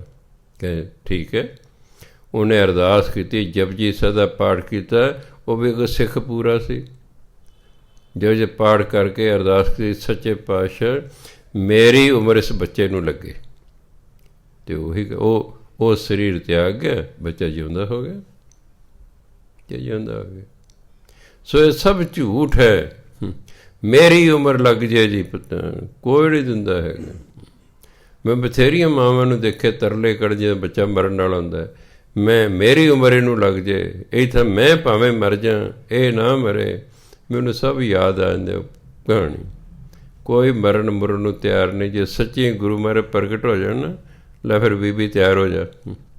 ਹਾਂ, ਫਿਰ ਨਹੀਂ ਜੀ ਮੈਂ ਤੈਨੂੰ ਦੇਖਣਾ ਜੀ, ਨਹੀਂ ਜੀ ਕਿਰਪਾ ਵੇ, ਹੁਣ ਤਾਂ ਧਰਲੇ ਕੱਢਦੇ ਸੀ ਤੂੰ ਵੀ ਮੇਰੀ ਉਮਰ ਇਹਨੂੰ ਲੱਗ ਜੇ, ਮੈਂ ਭਾਵੇਂ ਮਰ ਜਾ, ਇਹ ਜਿਉਂਦਾ ਜਾਣਾ ਚਾਹੀਦਾ। ਇਹ ਸਭ ਉੱਪਰ ਦੀਆਂ ਗੱਲਾਂ ਹੁੰਦੀਆਂ। ਇਸ ਲਈ ਗੁਰੂ ਕਬੀਰ ਸਾਹਿਬ ਸਮਝਾ ਰਹੇ ਨੇ, ਕਿਉਂ ਤੁਸੀਂ ਕਹਿੰਦੇ ਅਹੋਈ ਦਾ ਵਰਤ ਰੱਖਦੇ ਹੋ? ਅਗਲੇ ਜਨਮ 'ਚ ਗਧੀਆਂ ਬਣੋਗੀਆਂ ਅਤੇ ਮਾਲਕ ਤੁਹਾਡੇ ਉੱਤੇ 4-4 ਮਣ ਭਾਰ ਲੱਦ ਦੇਣਾ, ਫਿਰੀ ਜਾਓ। ਇਸ ਲਈ ਸਿੱਖ ਧਰਮ 'ਚ ਵਰਤ ਰੱਖਣ ਦਾ ਕੋਈ ਰਿਵਾਜ਼ ਨਹੀਂ।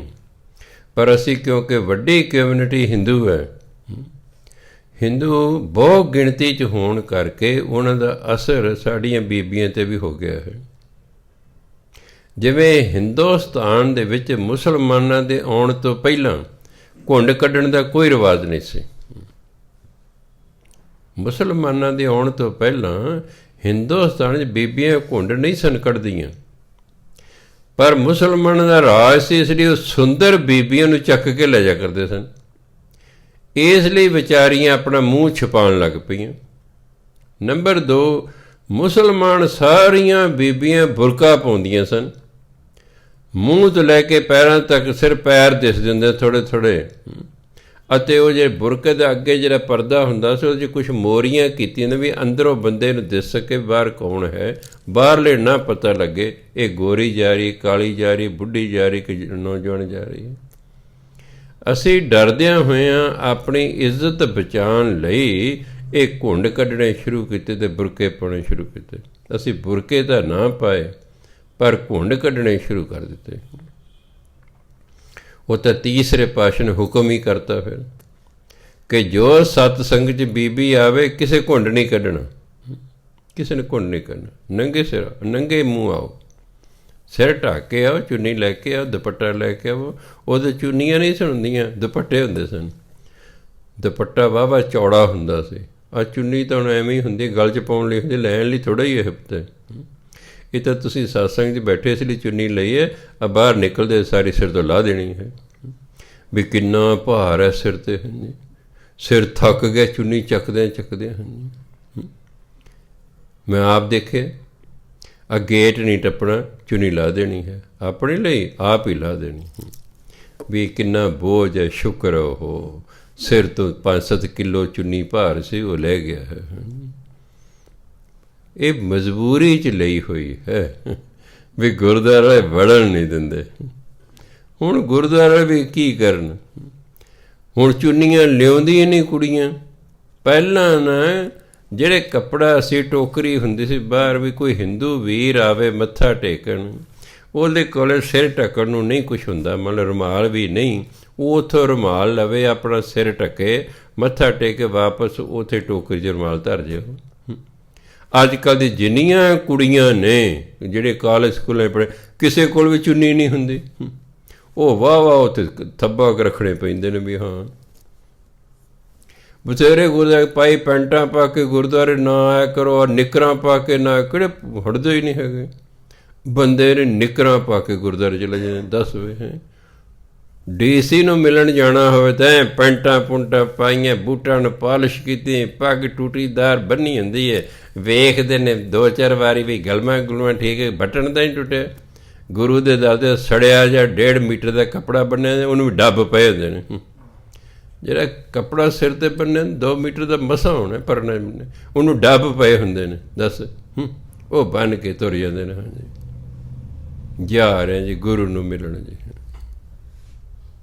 ਵੀ ਤੁਸੀਂ ਸ਼ਹਿਨਸ਼ਾਹ ਦੇ ਸ਼ਹਿਨਸ਼ਾਹ ਨੂੰ ਮਿਲਣ ਜਾ ਰਹੇ ਹੋ, ਅਤੇ ਕਿਹੋ ਜਿਹੇ ਕੱਪੜਿਆਂ ਤੁਸੀਂ ਜਾ ਰਹੇ ਹੋ? ਸਰੀਰ ਹੀ ਨਹੀਂ ਪੂਰੇ। ਸਾਡਾ ਗੁਲਜ਼ਾਰ ਸਿੰਘ ਬੈਠਾ ਨਾ ਅਰਦਾਸਾਂ ਵੇਲੇ, ਇਹ ਵੜਨ ਨਹੀਂ ਦਿੰਦਾ, ਕਿ ਚਲੋ ਪਹਿਲਾਂ ਕੱਪੜੇ ਠੀਕ ਪਾ ਕੇ ਆਓ, ਬਾਬਾ ਜੀ ਤੁਹਾਨੂੰ ਪੈਣਾ ਜੇ ਤੁਸੀਂ ਅੰਦਰ ਗਏ ਤਾਂ। ਉਹ ਵੜਨ ਨਹੀਂ ਦਿੰਦਾ, ਉੱਥੇ ਮੁੜ ਦਿੰਦਾ, ਕਿ ਚਲੋ ਨਿੱਕਰਾਂ ਪਾ ਕੇ ਇੱਥੇ ਆ ਗਏ ਨੇ। ਹਾਂਜੀ, ਤੁਹਾਨੂੰ ਨਹੀਂ ਪਤਾ ਤੁਸੀਂ ਗੁਰਦੁਆਰੇ ਚੱਲੇ ਹੋ, ਨਿੱਕਰ ਪਾ ਕੇ ਇੱਥੇ ਆ ਗਏ ਹੋ। ਸੋ ਸਾਨੂੰ ਪਤਾ ਹੋਣਾ ਚਾਹੀਦਾ ਅਸੀਂ ਕਿੱਥੇ ਚੱਲੇ। ਟੁੱਟਿਆ ਜਿਹਾ ਅਫਸਰ ਹੈ, ਉੱਥੇ ਜਾ ਕੇ ਨਿੱਕਰ ਪਾ ਕੇ ਜਾਇਓ ਜੀ, ਨਾ ਤੁਹਾਨੂੰ ਕੱਢਦੇ, ਉਹਦੀ ਕੱਢਦੇ, ਚਲੋ ਬਾਹਰ ਕਿੱਥੇ ਆ ਗਏ, ਕੱਪੜੇ ਨਹੀਂ ਪਾਉਣੇ ਆਉਂਦੇ ਹੈਗੇ। ਜਿਹੜਾ ਹੈ, ਜਿਹੜੀ ਤੁਸੀਂ ਜੀਨ ਪਾਉਂਦੇ ਹੋ ਨਾ, ਫੋਰਨ ਕੰਟਰੀ ਜਾਣਾ ਹੋਵੇ, ਜਦੋਂ ਇੰਟਰਵਿਊ ਦੇਣ ਜਾਓ, ਜੇ ਜੀਨ ਪਾਈ ਨਾ, ਉਹ ਤੁਹਾਨੂੰ ਸਿਲੈਕਟ ਹੀ ਨਹੀਂ ਕਰਦੇ, ਤੁਹਾਡਾ ਵੀਜ਼ਾ ਹੀ ਨਹੀਂ ਲਾਉਂਦੇ। ਜੀਨ ਪਾ ਕੇ ਚਲੇ ਜਾਓ ਇੰਟਰਵਿਊ ਦੇਣ ਕੋਈ ਮੁੰਡਾ, ਨਹੀਂ, ਉਹ ਵੀਜ਼ਾ ਹੀ ਨਹੀਂ ਲਾਉਂਦੇ। ਕਹਿੰਦੇ ਇਹਨੂੰ ਅਕਲ ਹੀ ਨਹੀਂ ਹੈਗੀ ਕਿਹੜੇ ਕੱਪੜੇ ਪਾਉਣੇ ਨੇ, ਕਿਹੜੀ ਥਾਂ ਦੇ ਹਨ। ਸੋ ਇਸ ਲਈ ਕਬੀਰ ਸਾਹਿਬ ਸਮਝਾ ਰਹੇ ਨੇ, ਕਹਿੰਦੇ ਤੁਸੀਂ ਸਿਮਰਨ ਕਰਦੇ ਨਹੀਂ, ਹੋਈ ਦੇ ਤੁਸੀਂ ਵਰਤ ਰੱਖਦੇ ਹੋ, ਫਿਰ ਤੁਸੀਂ ਕਹਿੰਦੇ ਗਧੀਆਂ ਬਣੋਗੇ ਅਗਲੇ ਜਨਮ 'ਚ, ਅਤੇ ਮਾਲਕਾਂ 4-4 ਮਣ ਤੁਹਾਡੇ ਉੱਤੇ ਭਾਰ ਰੱਖਦੇ, ਢੋਈ ਜਾਓ। ਕਬੀਰ ਚਤਰਾਈ ਅਤ ਘਣੀ, ਹਰ ਜਪ ਹਿਰਦੈ ਮਾਹੀ, ਸੂਰੀ ਉਪਰ ਖੇਲਣਾ, ਗਿਰੈ ਤਾਂ ਠਾਹਰ ਨਾਹੀਂ। ਚਤਰਾਈ ਇੱਥੇ ਭਾਵ ਸਿਆਣਪ ਹੈ, ਅਤ ਘਣੀ ਮੈਂ ਬਹੁਤ ਜ਼ਿਆਦਾ। ਸਭ ਤੋਂ ਵੱਡੀ ਸਿਆਣਪ ਕੀ ਹੈ? ਹਰ ਜਪ ਹਿਰਦੈ ਮਾਹੀ, ਪਰਮਾਤਮਾ ਦਾ ਨਾਮ ਹਿਰਦੇ 'ਚ ਜਪ। ਕਹਿੰਦੇ ਪਰਮਾਤਮਾ ਦਾ ਨਾਮ ਜਪ, ਇਹੀ ਸਭ ਤੋਂ ਵੱਡੀ ਸਿਆਣਪ ਹੈ। ਸਿਆਣਪਾਂ ਤਾਂ ਬੜੀਆਂ ਨੇ, ਪਰ ਸਭ ਤੋਂ ਸਿਆਣਪ ਵਾਲਾ ਕੰਮ ਨਾਮ ਜਪਣਾ ਹੈ, ਕਿਉਂਕਿ ਪਰਮਾਤਮਾ ਨੇ ਸਾਨੂੰ ਭੇਜਿਆ ਹੀ ਨਾਮ ਜਪਣ। ਮਨੁੱਖ ਨੂੰ ਨਹੀਂ ਪਤਾ ਕਿ ਮੈਂ ਕਿਉਂ ਸੰਸਾਰ 'ਤੇ ਆਇਆ।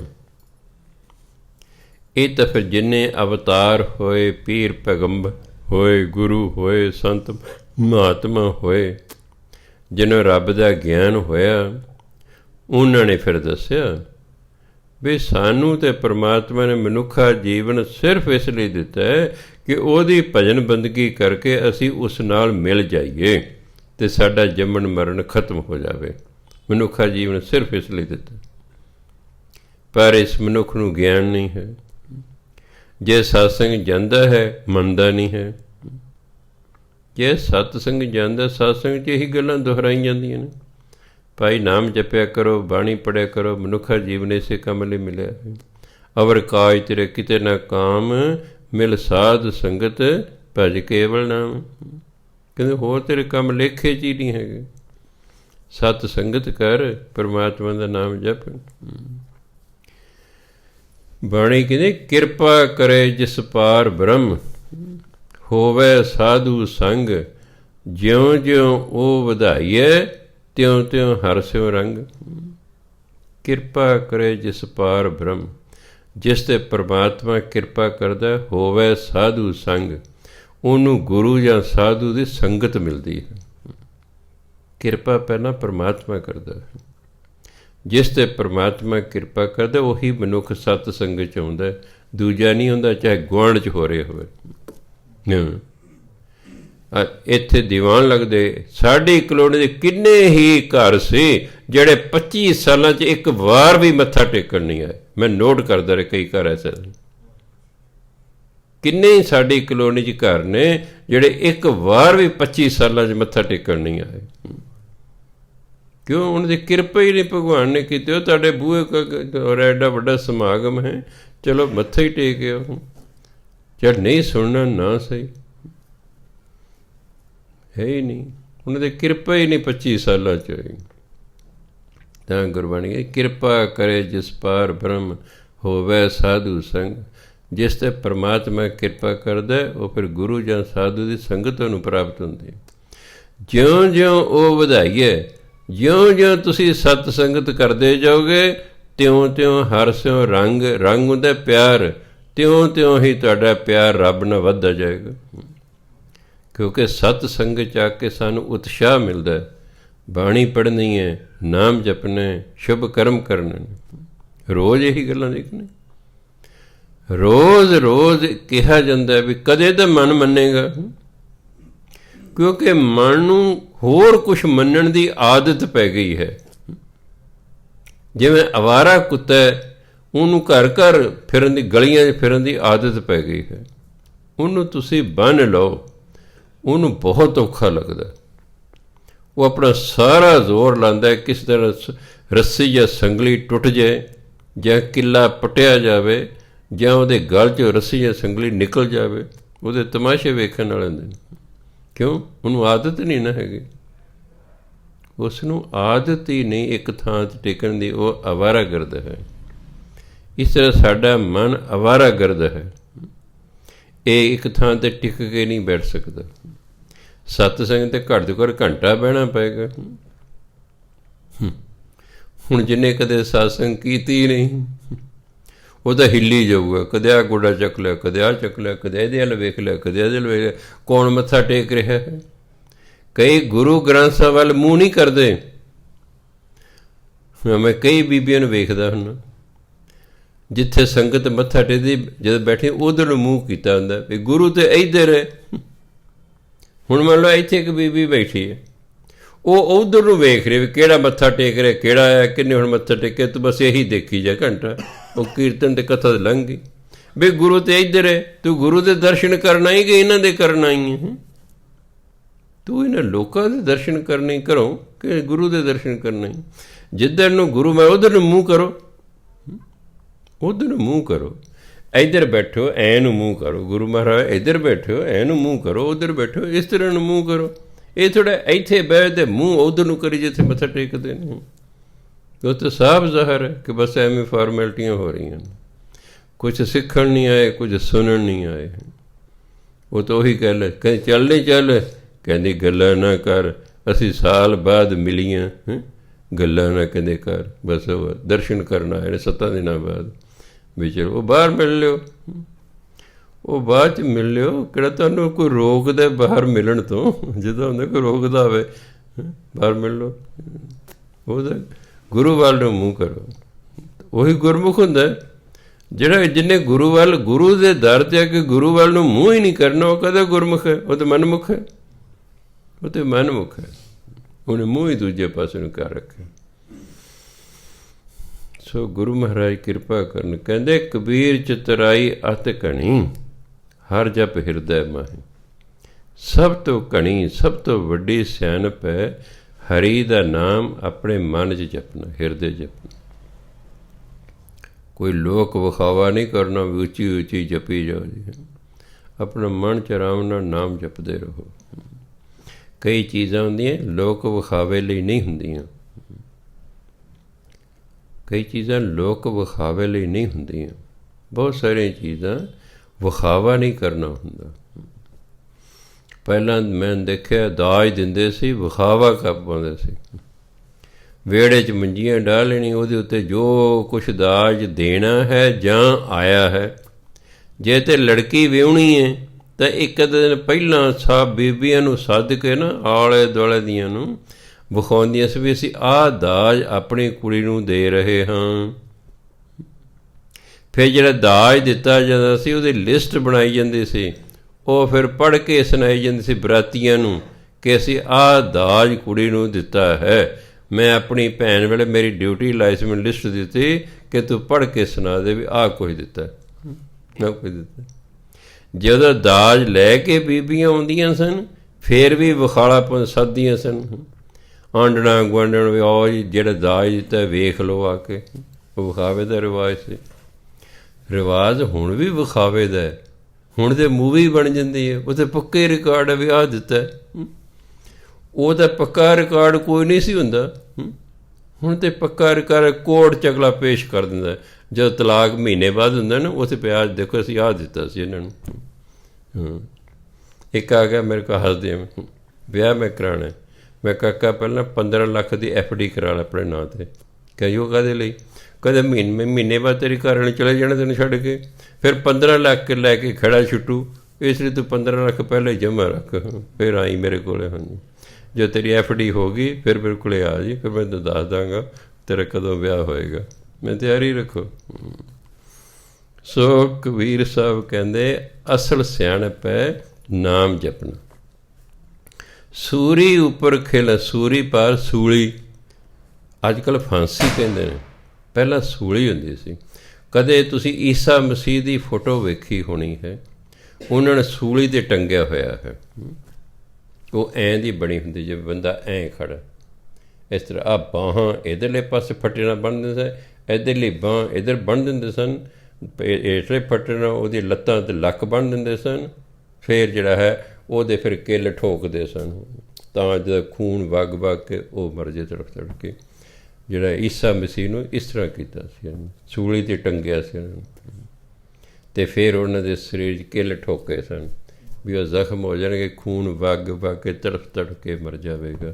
ਇਸ ਤਰ੍ਹਾਂ ਸੂਲੀ ਕਹਿੰਦੇ ਆਹ ਜਿਹੜਾ ਤੁਸੀਂ ਕਾਮ ਕ੍ਰੋਧ ਲੋਭ ਮੋਹ ਹੰਕਾਰ ਦੀ ਖੇਡ ਖੇਡ ਰਹੇ ਹੋ ਨਾਮ ਛੱਡ ਕੇ।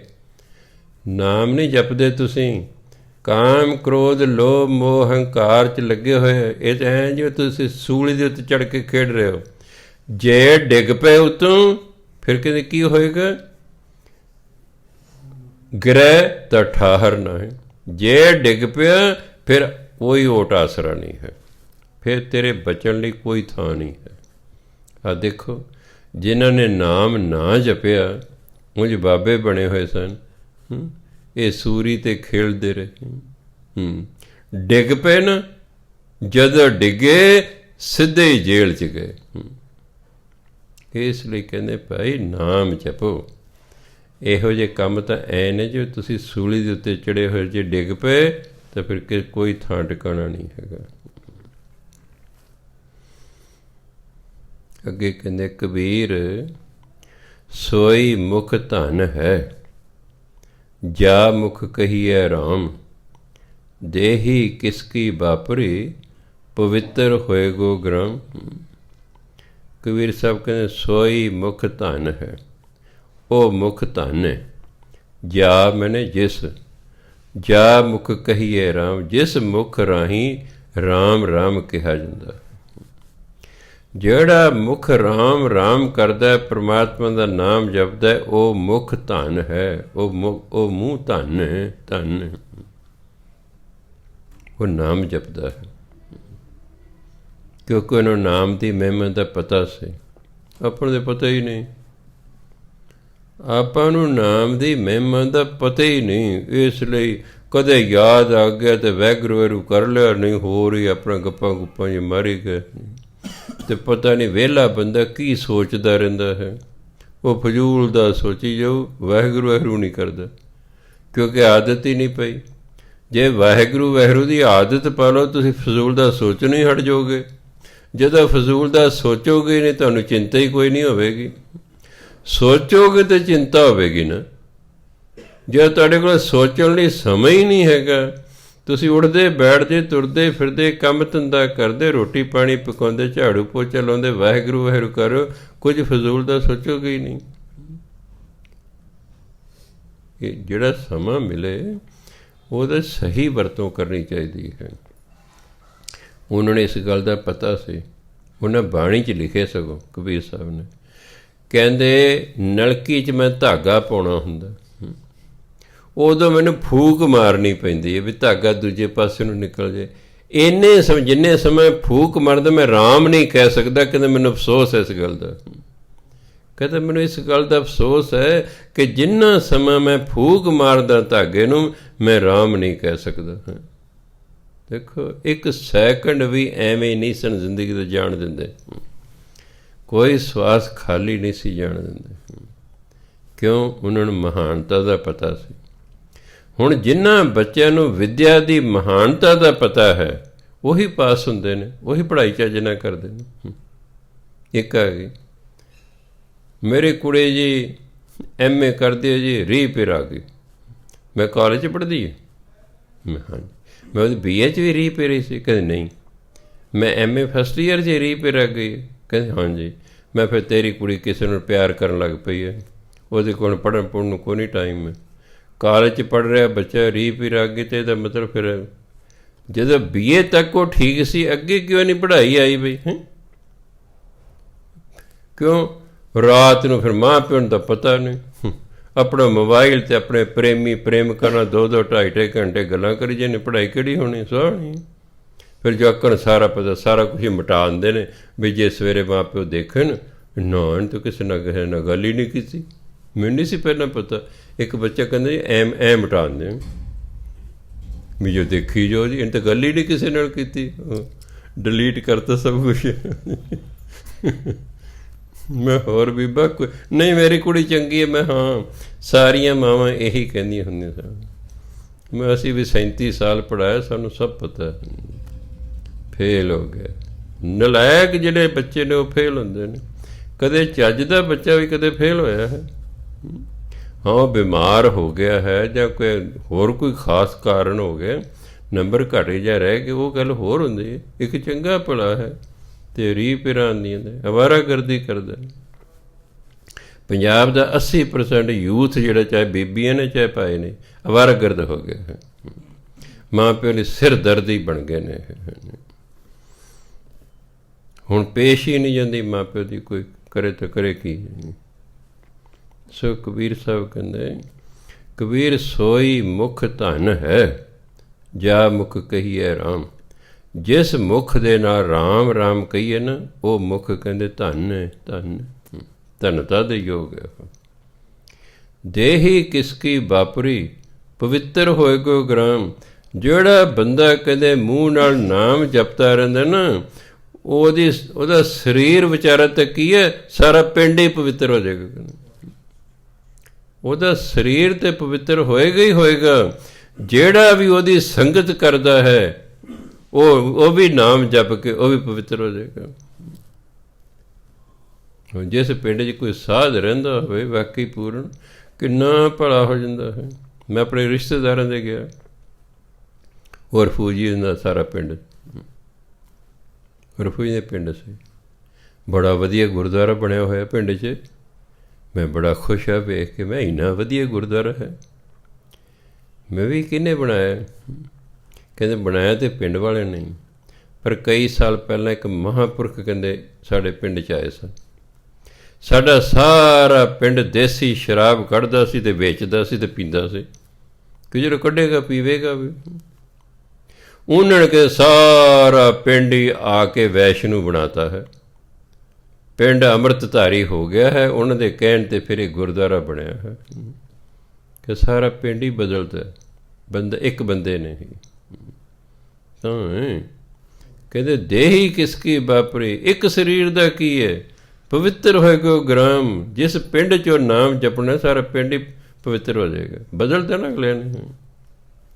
ਇੱਕ ਬੰਦੇ ਨੇ ਆ ਕੇ ਸਾਰਾ ਪਿੰਡ ਬਦਲ, ਸਭ ਸ਼ਰਾਬਾਂ ਸ਼ੁਰਬਾਂ ਸ਼ਰਾਬ ਪੱਠੀਆਂ ਪੁੱਠੀਆਂ ਸਭ ਛੱਡ ਕੇ ਆਪਣੀ ਖੇਤੀਬਾੜੀ ਹੁਣ ਕਰਦੇ ਨੇ। ਹਾਂਜੀ, ਸੋ ਇਸ ਲਈ ਇਹ ਕਿਸੇ ਭਾਗਾਂ ਵਾਲੇ ਨੂੰ ਸਾਧੂ ਦੀ ਸੰਗਤ ਪ੍ਰਾਪਤ ਹੁੰਦੀ ਹੈ।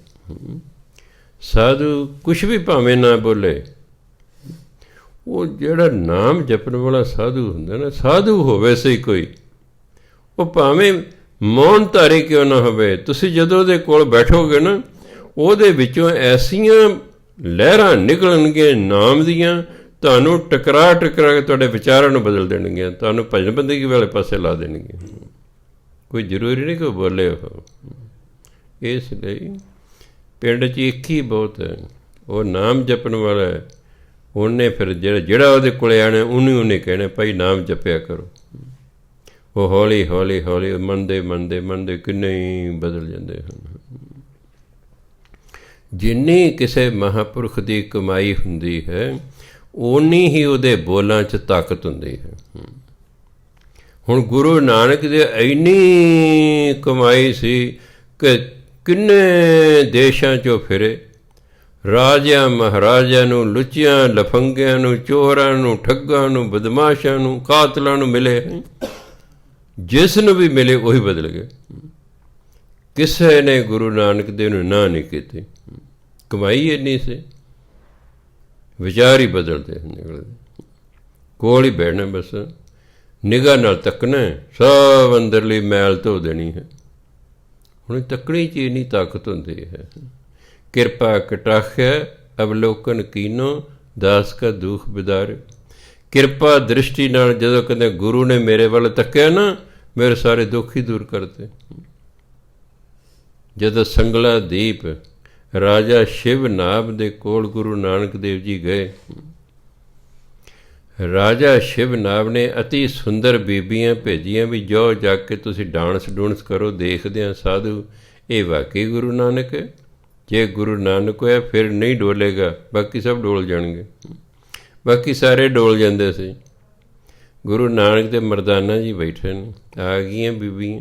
ਜਦੋਂ ਨੇੜੇ ਆਈਆਂ ਨਾ, ਗੁਰੂ ਨਾਨਕ ਦੇ ਉਹਨਾਂ ਵੱਲ ਦੇਖਿਆ, ਜਿੰਨੀ ਮਨ ਦੀ ਮੈਲ ਸੀ ਸਾਰੀ ਧੋਤੀ, ਉਹਦੇ ਚੌਂਕੜੀ ਮਾਰ ਕੇ ਬਹਿ ਕੇ ਸਮਾਧੀ ਸਥਿਤ ਹੋ ਗਈਆਂ। ਸਮਾਧੀ ਸਥਿਤ ਹੋ ਗਈਆਂ।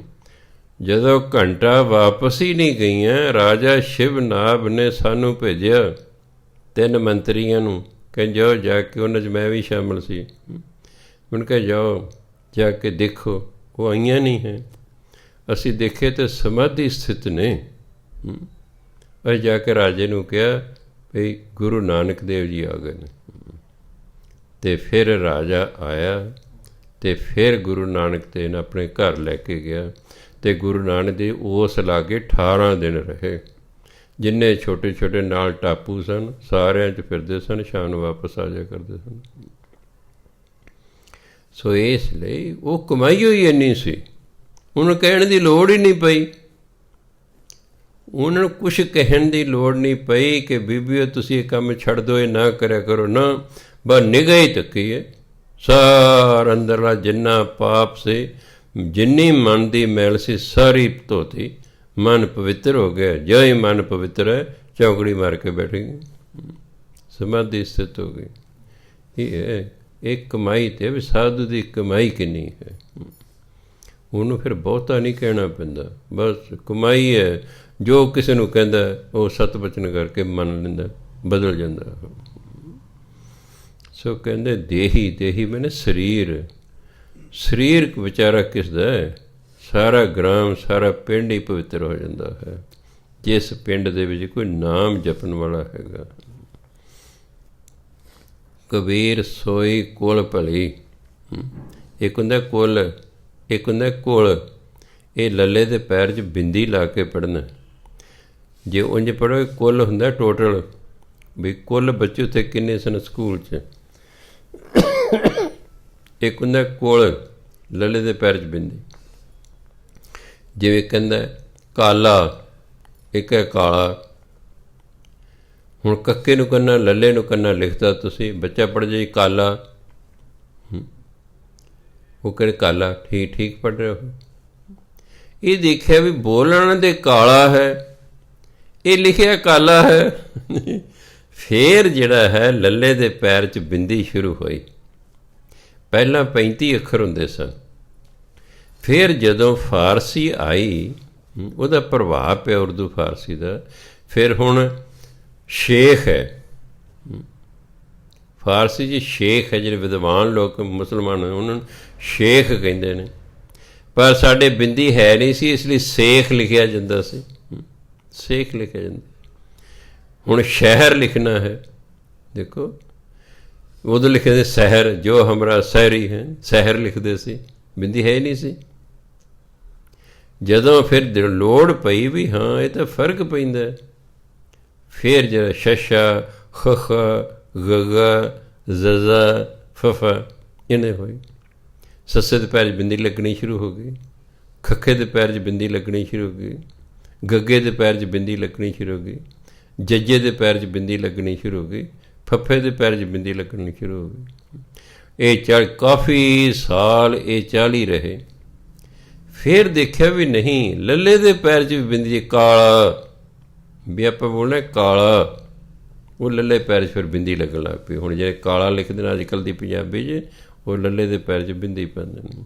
ਕੋਲ, ਹੁਣ ਕੋਲ ਲਿਖਣਾ, ਲੱਲੇ ਦੇ ਪੈਰ 'ਚ ਬਿੰਦੀ ਪੈਗੀ ਤਾਂ ਕੋਲ ਲਿਖਿਆ ਜਾਏਗਾ। ਇਹਨੂੰ ਕੁੱਲ ਨਹੀਂ ਪੜ੍ਹਨਾ, ਕੋਲ। ਖਾਨਦਾਨ ਜਿਹਨੂੰ ਕਹਿੰਦੇ ਨੇ। ਕਬੀਰ ਸੋਈ ਕੁਲ ਭਲੀ, ਜਾ ਕੁਲ ਹਰ ਕੋ ਦਾਸ, ਜੇ ਕੁਲ ਦਾਸ ਨ ਊਪਜੈ, ਸੋ ਕੁਲ ਢਾਕ ਪਲਾਸ। ਢਾਕ ਪਲਾਸ, ਢੱਕ ਪਲਾਸ, ਛਿਛਰਾ, ਜਿਹਨੂੰ ਪਾਕਿਸਤਾਨ ਛਿਛਰਾ ਕਹਿੰਦੇ ਸੀ, ਇੱਧਰ ਕਹਿੰਦੇ ਢੱਕ ਦਾ ਦਰਖਤ ਹੈ, ਜਿਹਦੇ ਪੱਤਿਆਂ ਤਾਂ ਡੂਨੇ ਅਤੇ ਪਤਲਾਂ ਬਣਦੀਆਂ। ਆਪਾਂ ਜਦੋਂ ਦੀਵਾਨ ਲੱਗਦੇ ਡੂਨਿਆਂ 'ਚ ਵਰਤਾਂਦੇ ਚੀਜ਼ਾਂ, ਪਤਲਾਂ, ਡੂਨੇ, ਉਹ ਛਿਛਰੇ ਦੇ ਪੱਤੇ, ਦਰਖਤ ਹੁੰਦਾ, ਸਧਾਰਨ ਜਿਹਾ ਦਰਖਤ ਹੁੰਦਾ, ਬਹੁਤ ਵੱਡੇ ਕੱਦ ਦਾ ਨਹੀਂ ਹੁੰਦਾ, ਉਹਨੂੰ ਚੌੜੇ ਚੌੜੇ ਪੱਤੇ ਲੱਗਦੇ ਨੇ, ਉਹਨਾਂ ਤੋਂ ਡੂਨੇ ਅਤੇ ਪਤਲਾਂ ਤਿਆਰ ਕੀਤੀਆਂ ਜਾਂਦੀਆਂ। ਛਿਛਰਾ ਭਾਵ ਇੱਕ ਸਧਾਰਨ ਦਰਖਤ, ਉਹਨੂੰ ਕਹਿੰਦੇ ਢੱਕ ਜਾਂ ਪਲਾਸ ਕਹਿੰਦੇ, ਢਾਕ ਪਲਾਸ। ਕਬੀਰ ਸੋਈ ਕੁਲ ਭਲੀ, ਉਹੀ ਕੁਲ, ਉਹੀ ਖਾਨਦਾਨ ਭਲਾ ਹੈ, ਜਾ ਕੁਲ ਹਰ ਕੋ ਦਾਸ, ਜਿਸ ਕੁਲ ਦੇ ਵਿੱਚ ਕੋਈ ਪਰਮਾਤਮਾ ਦਾ ਭਗਤ ਪੈਦਾ ਹੋ ਗਿਆ ਹੈ। ਜਿਸ ਖਾਨਦਾਨ ਦੇ ਵਿੱਚ ਪਰਮਾਤਮਾ ਦਾ ਭਗਤ ਪੈਦਾ ਹੋ ਗਿਆ ਨਾ, ਕਹਿੰਦੇ ਅਸਲ ਖਾਨਦਾਨ ਤਾਂ ਉਹੀ ਭਲਾ, ਬਾਕੀ ਤਾਂ ਐਵੇਂ ਕੂੜ ਕਬਾੜ ਇਕੱਠਾ ਕੀਤਾ ਹੋਇਆ, ਬਾਕੀ ਤਾਂ ਐਵੇਂ ਨੇ।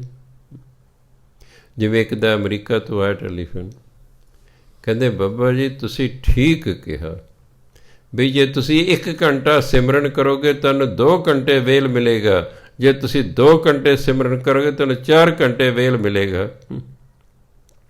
ਕਹਿੰਦੇ ਇੱਥੇ ਅਮਰੀਕਾ ਸਵੇਰ ਤੋਂ ਲੈ ਕੇ ਰਾਤ ਤੱਕ ਵਕਤ ਨੂੰ ਫੜੇ ਰਹਿੰਦੇ ਨੇ, ਕੋਈ ਭਜਨ ਬੰਦਗੀ ਨਹੀਂ ਇੱਥੇ ਕਰਦਾ ਹੈਗਾ, ਨਾ ਕਿਸੇ ਕੋਲ ਟਾਈਮ ਹੈ। ਜਿਵੇਂ ਪੰਜਾਬੀ ਦੀ ਕਹਿੰਦੇ ਸਿਰ ਖੁਰਕਣ ਨੂੰ ਵੇਲ ਨਹੀਂ, ਬਾਹਰਲੇ ਦੇਸ਼ਾਂ ਦੇ ਸਿਰ ਖੁਰਕਣ ਨੂੰ ਵੇਲ ਨਹੀਂ, ਉੱਥੇ ਕਿੰਨੇ ਭਜਨ ਬੰਦਗੀ ਕਰਨੀ, ਉੱਥੇ ਕਿੰਨੇ ਕਰਨੀ ਭਜਨ ਬੰਦਗੀ।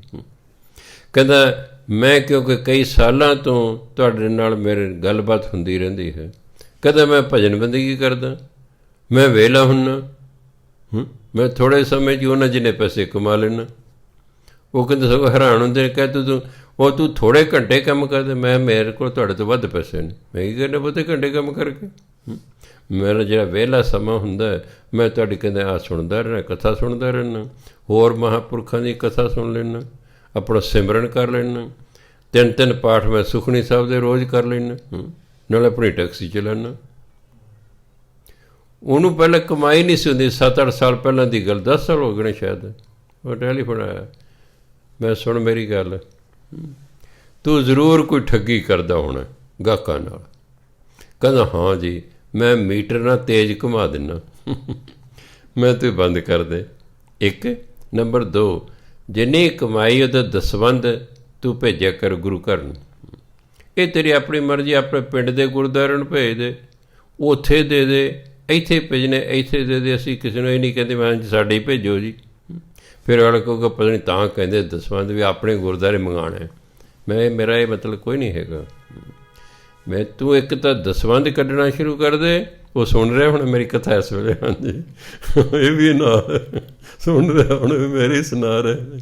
ਬਸ ਸਿਰਫ ਇੰਨਾ ਕਿ ਮੇਰੀ ਆਦਤ, ਮੈਂ ਨਾਮ ਨਹੀਂ ਲੈਂਦਾ, ਇਸ ਤਰ੍ਹਾਂ ਅੱਛਾ ਨਹੀਂ ਲੱਗਦਾ। ਨਾਮ ਲੈ ਕੇ ਕੋਈ ਵਡਿਆਈ ਆਪਾਂ ਕਿਸੇ ਦੀ ਕਰਨੀ ਹੈ, ਉਹ ਨਾਮ ਲੈ ਸਕਦੇ ਹਾਂ, ਕਿਉਂਕਿ ਆਪਾਂ ਨੇ ਵਡਿਆਈ ਉਹਦੀ ਕਰਨੀ। ਪਰ ਜੇ ਆਪਾਂ ਨੇ ਕਿਸੇ ਨੂੰ ਗੱਲ ਸਮਝਾਉਣੀ, ਫਿਰ ਉਹਦਾ ਨਾਮ ਨਹੀਂ ਲਿਆ ਜਾਂਦਾ, ਅੱਛਾ ਨਹੀਂ ਲੱਗਦਾ ਹੈਗਾ। ਹਾਂ, ਤਾਂ ਉਹਨੇ ਫਿਰ ਜਿਹੜਾ ਉਹ ਮੀਟਰ ਵੀ ਠੀਕ ਕਰ ਲਿਆ, ਦਸਵੰਧ ਵੀ ਭੇਜਣਾ ਸ਼ੁਰੂ ਕਰਤਾ। ਹੁਣ ਉਹਦੇ ਕੋਲ ਵੇਲ ਹੀ ਵੇਲ ਹੈ। 3-3 ਸੁਖਮਨੀ ਸਾਹਿਬ ਦੇ ਰੋਜ਼ ਪਾਠ ਕਰਨੇ, 2-3 ਘੰਟੇ ਕਥਾ ਵੀ ਸੁਣਨੀ ਹੈ, ਸਿਮਰਨ ਵੀ ਕਰਨਾ ਹੈ। ਉਹ ਦੂਜੇ ਕਹਿੰਦੇ ਬਾਬਾ ਜੀ ਸਾਡੇ ਤੋਂ ਮਗਰੋਂ ਲੱਗ ਕੇ ਸਾਡੇ ਤੋਂ ਅੱਗੇ ਨਿਕਲ ਗਿਆ ਹੈ। ਕਹਿੰਦੇ ਅਸੀਂ ਹੀ ਤੁਹਾਨੂੰ ਇਹਦਾ ਟੈਲੀਫੋਨ ਨੰਬਰ ਦਿੱਤਾ ਸੀ, ਦੱਸਿਆ ਸੀ, ਇਹ ਕਹਿੰਦਾ ਸਾਡੇ ਤੋਂ ਅੱਗੇ ਲੰਘ ਗਿਆ। ਮੈਂ ਵੀ ਆਪਣੀ ਆਪਣੀ ਕਮਾਈ ਹੁਣ ਜਿੰਨੀ ਕਿਸੇ ਨੇ ਕਰ ਲਈ ਕਰਦੇ। ਸੋ ਜਦੋਂ ਅਸੀਂ ਸਹੀ ਹੋ ਜਾਂਦੇ ਹਾਂ ਅਤੇ ਆਪਣੀ ਕਮਾਈ ਦਾ ਕੁਝ ਹਿੱਸਾ ਗੁਰੂ ਘਰ ਲਈ ਕੱਢਦੇ ਹਾਂ, ਸਭ ਕੁਝ ਠੀਕ ਹੋ ਜਾਂਦਾ, ਬਰਕਤ ਹੋ ਜਾਂਦੀ ਹੈ। ਦਸਮ ਪਾਤਸ਼ਾਹ ਕਹਿੰਦੇ ਜਾਂ ਬਾਬੇ ਕਹਿ ਨੂੰ ਦੇ ਦਿਓ, ਨਹੀਂ ਤੇ ਬਾਬਰ ਕਹਿ ਲੈ ਜਾਣਾ। ਦਸਮ ਪਾਤਸ਼ਾਹ ਨੇ ਬਾਣੀ 'ਚ ਲਿਖਿਆ, ਆਪਣਾ ਦਸਵੰਧ ਜਾਂ ਤੇ ਬਾਬਿਆਂ ਨੂੰ ਦੇ ਪਾ, ਗੁਰੂ ਨਾਨਕ ਦੇ ਦਰ 'ਤੇ ਦੇ ਦਿਓ, ਨਹੀਂ ਤੇ ਫਿਰ ਬਾਬਰ ਨੇ ਲੈ ਜਾਣਾ। ਆ ਚੋਰ ਹੋਏ, ਡਾਕੂ ਹੋਏ, ਪੁਲਿਸ ਵਾਲੇ ਹੋਏ, ਵਕੀਲ ਹੋਏ, ਐਕਸੀਡੈਂਟ ਹੋ ਗਿਆ, ਸਭ ਬਾਬਰ ਹੀ ਨੇ। ਥਾਣੇ ਤੁਸੀਂ ਜਾਓਗੇ ਤਾਂ ਊਂ ਥੋੜ੍ਹੇ ਹੀ ਆਓਗੇ। ਰਿਪੋਰਟ ਤੁਹਾਡੇ ਨਾਲ ਬੇਇਨਸਾਫੀ ਹੋ ਗਈ, ਤੁਸੀਂ ਰਿਪੋਰਟ ਲਿਖਾਉਣ ਗਏ, ਲਿਆਓ ਜੀ ਪੈਸੇ। ਜਿਹਨੇ ਬੇਇਨਸਾਫੀ ਕੀਤੀ ਹੈ, ਲਿਆ ਬਈ, ਇਹ ਬਾਬਰ ਕੇ ਨੇ। ਵਕੀਲ ਵੀ ਬਾਬਰ ਕੇ ਨੇ। ਕੋਈ ਐਕਸੀਡੈਂਟ ਹੋ ਗਿਆ, ਡਾਕਟਰ ਨੂੰ ਪੈਸੇ ਦੇਣੇ ਪੈ ਗਏ, ਸਭ ਬਾਬਰ ਕੇ ਨੇ। ਕਹਿੰਦੇ ਜਾਂ ਬਾਬੇ ਕਿਆਂ ਨੂੰ ਦੇ ਦਿਓ, ਨਹੀਂ ਤਾਂ ਫਿਰ ਬਾਬਰ ਕਿਆਂ ਨੇ ਲੈ ਜਾਣਾ, ਤੁਹਾਡੀ ਮਰਜ਼ੀ ਹੈ। ਇਹ ਮਨੁੱਖ ਬਾਬੇ ਨੂੰ ਨਹੀਂ ਦਿੰਦਾ, ਇਹ ਬਾਬਰ ਕਿਆਂ ਨੂੰ ਦਿੰਦਾ। ਇਹ ਗੁਰੂ ਘਰ ਨੂੰ ਨਹੀਂ ਦਿੰਦਾ ਆਪਣੀ ਕਮਾਈ ਦਾ ਕੁਝ ਹਿੱਸਾ, ਨਾ ਡਾਕਟਰਾਂ ਨੂੰ ਦੇ ਦੇਗਾ, ਪੁਲਿਸ ਵਾਲਿਆਂ ਨੂੰ ਦੇ ਦੇਗਾ, ਵਕੀਲਾਂ ਨੂੰ ਦੇ ਦੇਗਾ, ਹੋਰ ਇਸ ਤਰ੍ਹਾਂ, ਜਾਂ ਚੋਰੀ ਕਰਵਾ ਲਏਗਾ, ਜੇਬ ਆਪਣੀ ਕਟਵਾ ਲਏਗਾ, ਕੋਈ ਜੇਬ ਕੱਟ ਕੇ ਲੈ ਗਿਆ, ਕੋਈ ਪੈਸੇ ਕੱਢ ਕੇ ਲੈ ਗਿਆ, ਇਸ ਤਰ੍ਹਾਂ ਹਿਸਾਬ ਤੇ ਬਰਾਬਰ ਹੋਈ ਜਾਣ। ਲਿਖੀ ਜਾਏ, ਭਾਵੇਂ ਲਿਖੀ ਜਾਇਓ ਤੁਹਾਨੂੰ ਕਿੰਨੀ ਆਮਦਨ ਹੋਈ ਅਤੇ ਕਿੰਨਾ ਤੁਹਾਡਾ ਬਿਮਾਰੀਆਂ 'ਤੇ, ਮੁਕੱਦਮਿਆਂ 'ਤੇ ਇਸ ਤਰ੍ਹਾਂ ਤੁਹਾਡਾ ਲੱਗ ਗਿਆ ਹੈ। ਸੋ ਕਬੀਰ ਸਾਹਿਬ ਕਹਿੰਦੇ, ਕਬੀਰ ਸੋਈ ਕੁਲ ਭਲੀ, ਜਾ ਕੁਲ ਹਰ ਕੋ ਦਾਸ। ਉਹੀ ਕੁਲ, ਉਹੀ ਖਾਨਦਾਨ ਭਲਾ ਹੈ ਜਿਸ ਕੁਲ ਦੇ ਹਰੀ ਦਾ ਦਾਸ, ਹਰੀ ਦਾ ਭਗਤ ਪੈਦਾ ਹੋ ਗਿਆ ਹੈ। ਜਿਹੇ ਕੁਲ ਦਾਸ ਨਾ ਉਪਜੈ, ਜਿਸ ਖਾਨਦਾਨ ਦੇ ਵਿੱਚ ਕੋਈ ਪਰਮਾਤਮਾ ਦਾ ਭਗਤ ਹੀ ਪੈਦਾ ਨਹੀਂ ਹੋਇਆ, ਸੋ ਕੁਲ ਢਾਕ ਪਲਾਸ, ਉਹ ਕੁਲ ਤਾਂ ਛਿਛਰੇ ਦੀ ਤਰ੍ਹਾਂ ਨਿਕੰਮੀ ਹੈ। ਉਹ ਕੁਲ ਤੇ ਇੱਕ ਨਿਕੰਮੇ ਦਰਖਤ ਵਰਗੀ ਹੈ। ਇਸ ਲਈ ਆਪ ਵੀ ਭਜਨਬੰਦੀ ਕਰੋ, ਆਪਣੇ ਬੱਚਿਆਂ ਨੂੰ ਵੀ ਇਸ ਪਾਸੇ ਲਾਓ। ਮੈਂ ਇਹ ਨਹੀਂ ਕਹਿੰਦਾ ਕਿ ਤੁਹਾਡੇ ਬੱਚਿਆਂ ਨੂੰ ਪੜ੍ਹਾਈ ਦੀ ਥਾਂ 'ਤੇ ਵੈਗਰੂ ਵੈਰੂ ਕਰਦੇ ਰਹਿਣ, ਨਹੀਂ, ਪੜ੍ਹਾਈ ਕਰਨਾ ਵੀ ਜ਼ਰੂਰੀ ਹੈ ਜਿਹੜਾ ਬੱਚਾ ਪੜ੍ਹ ਰਿਹਾ, ਪਰ ਕੁਝ ਸਮਾਂ ਜ਼ਰੂਰ ਉਸ ਨੂੰ ਇਸ ਪਾਸੇ ਲਾਓ ਕਿ ਭਾਈ ਤੂੰ ਪਰਮਾਤਮਾ ਦਾ ਨਾਮ ਜਪਿਆ ਕਰ ਜਾਂ ਬਾਣੀ ਪੜ੍ਹਿਆ ਕਰ, ਫਿਰ ਕੀ ਪਰਮਾਤਮਾ ਜਿਹੜੇ ਹੈ ਤੇਰੀ ਮਿਹਨਤ 'ਚ ਬਰਕਤ ਪਾਏਗਾ, ਤੇਰੇ ਨੰਬਰ ਪਹਿਲਾਂ ਨਾਲੋਂ ਜ਼ਿਆਦਾ ਆਉਣਗੇ। ਜਿਹੜੀ MA ਮੈਂ ਬਿਨਾਂ ਭਜਨ ਬੰਦਗੀ ਤੋਂ ਕੀਤੀ, ਮੈਂ ਭਜਨ ਬੰਦਗੀ ਕਰਨ ਲੱਗਿਆ 15 ਅਗਸਤ 1971 'ਚ। 15 ਅਗਸਤ 1971 ਨੂੰ ਮੈਂ ਕਰਨ ਲੱਗਾ ਅਤੇ 14 ਅਗਸਤ 1971 ਨੂੰ ਮੈਂ ਪਹਿਲੀ MA ਕਰ ਲਈ, MA ਇੰਗਲਿਸ਼। ਉਹ ਬਿਨਾਂ ਭਜਨ ਬੰਦਗੀ ਤੋਂ ਕੀਤੀ।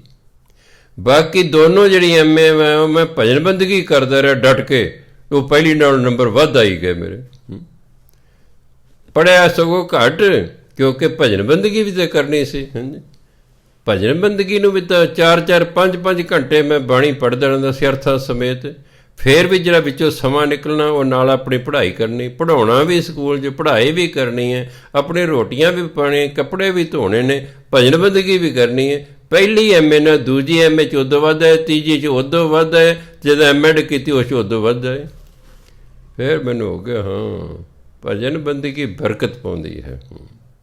ਜੋ ਯਾਦ ਕੀਤਾ ਉਸੇ 'ਚੋਂ ਪੇਪਰ ਆ ਜਾਂਦਾ, ਉਸੇ 'ਚੋਂ ਪੇਪਰ ਆ ਜਾਂਦਾ।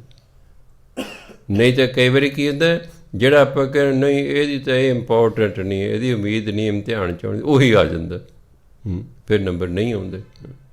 ਇਸ ਲਈ ਮੈਂ ਇਹ ਨਹੀਂ ਕਹਿੰਦਾ ਬੱਚਿਆਂ ਨੂੰ ਕਿ ਤੁਸੀਂ ਪੜ੍ਹਾਈ ਛੱਡ ਕੇ ਭਜਨ ਬੰਦਗੀ ਕਰੋ, ਨਹੀਂ, ਪੜ੍ਹਾਈ ਵੀ ਕਰੋ, ਨਾਲ ਨਾਲ ਥੋੜ੍ਹਾ ਬਹੁਤਾ ਸਮਾਂ ਭਜਨ ਬੰਦਗੀ ਵਾਲੇ ਪਾਸੇ ਵੀ ਲਾਓ।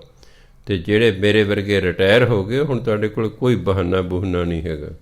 ਜਿੰਨਾ ਸਮਾਂ ਮਿਲਿਆ, ਕਿਉਂਕਿ ਆਪਾਂ ਦਿਨੋਂ ਦਿਨ ਬੁੱਢੇ ਹੋਈ ਜਾਣਾ, ਇਹ ਸਰੀਰ ਨੇ ਕੰਮ ਨਹੀਂ ਕਰਨਾ ਹੈਗਾ। ਜਿਉਂ ਬੁੱਢਾ ਸਰੀਰ ਹੋਵੇਗਾ, ਕਬੀਰ ਕੰਬਣ ਲੱਗੀ ਦੇ, ਫਿਰ ਇਹ ਸਰੀਰ ਹੌਲੀ ਹੌਲੀ ਕੰਬਣ ਲੱਗ ਜਾਂਦਾ ਹੈ। ਕਦੇ ਗੋਡੇ ਖੜ੍ਹ ਗਏ, ਕਦੇ ਗਿੱਟੇ ਖੜ੍ਹ ਗਏ, ਕਿਤੇ ਧੌਣ ਖੜ੍ਹ ਗਈ, ਕਿਤੇ ਮੋਢੇ ਖੜ੍ਹ ਗਏ, ਕਿਤੇ ਲੱਕ ਖੜ੍ਹ ਗਏ। ਬੜਾ ਕੁਝ ਬੁਢਾਪੇ 'ਚ ਹੁੰਦਾ। ਬੁਢਾਪਾ ਕਹਿੰਦੇ ਹੀ ਇਹਨੂੰ ਨੇ, ਹੋਰ ਕੀ ਹੈ। ਇਸ ਲਈ ਪਹਿਲਾਂ ਹੀ ਜਿਸ ਤੋਂ ਕਿ ਸਰੀਰ ਖੜ੍ਹ ਜੇ, ਉਦੋਂ ਪਹਿਲਾਂ ਜਿੰਨਾ ਨਾਮ ਜਪਿਆ ਜਾ ਸਕੇ ਜਪਣਾ ਪਾਈ ਆਪਾਂ ਨੇ। ਸਤਿਕਾਰਯੋਗ ਸਾਧ ਸਿੰਘ ਜੀ, ਇੱਕ ਬੇਨਤੀ ਹੈ ਕਿ 1 ਤਰੀਕ ਤੋਂ ਆ, ਜਿਹੜੀ ਹੁਣ 1 ਤਰੀਕ ਆਵੇਗੀ, ਕਿਉਂਕਿ ਹੁਣ ਮੌਸਮ ਬਦਲ ਗਿਆ, ਛੇਤੀ ਰਾਤ ਪੈ ਜਾਂਦੀ ਹੈ।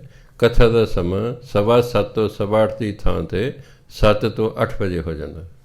ਸੋ 1 ਤਰੀਕ ਆਪ ਜੀ ਨੇ ਯਾਦ ਰੱਖਣਾ ਹੈ। ਜਿਹੜੇ ਵੀ ਮੋਬਾਈਲ 'ਤੇ ਦੇਖਦੇ ਹੋ ਕਿ ਆਪਣਾ 7 ਵਜੇ ਤਿਆਰ ਰਹਿਣਾ ਹੈ। 7 ਤੋਂ 8 ਕਥਾ ਹੋਇਆ ਕਰੇਗੀ 1 ਤਰੀਕ ਤੋਂ। ਵਾਹਿਗੁਰੂ ਜੀ ਕਾ ਖਾਲਸਾ, ਵਾਹਿਗੁਰੂ ਜੀ ਕੀ ਫਤਿਹ।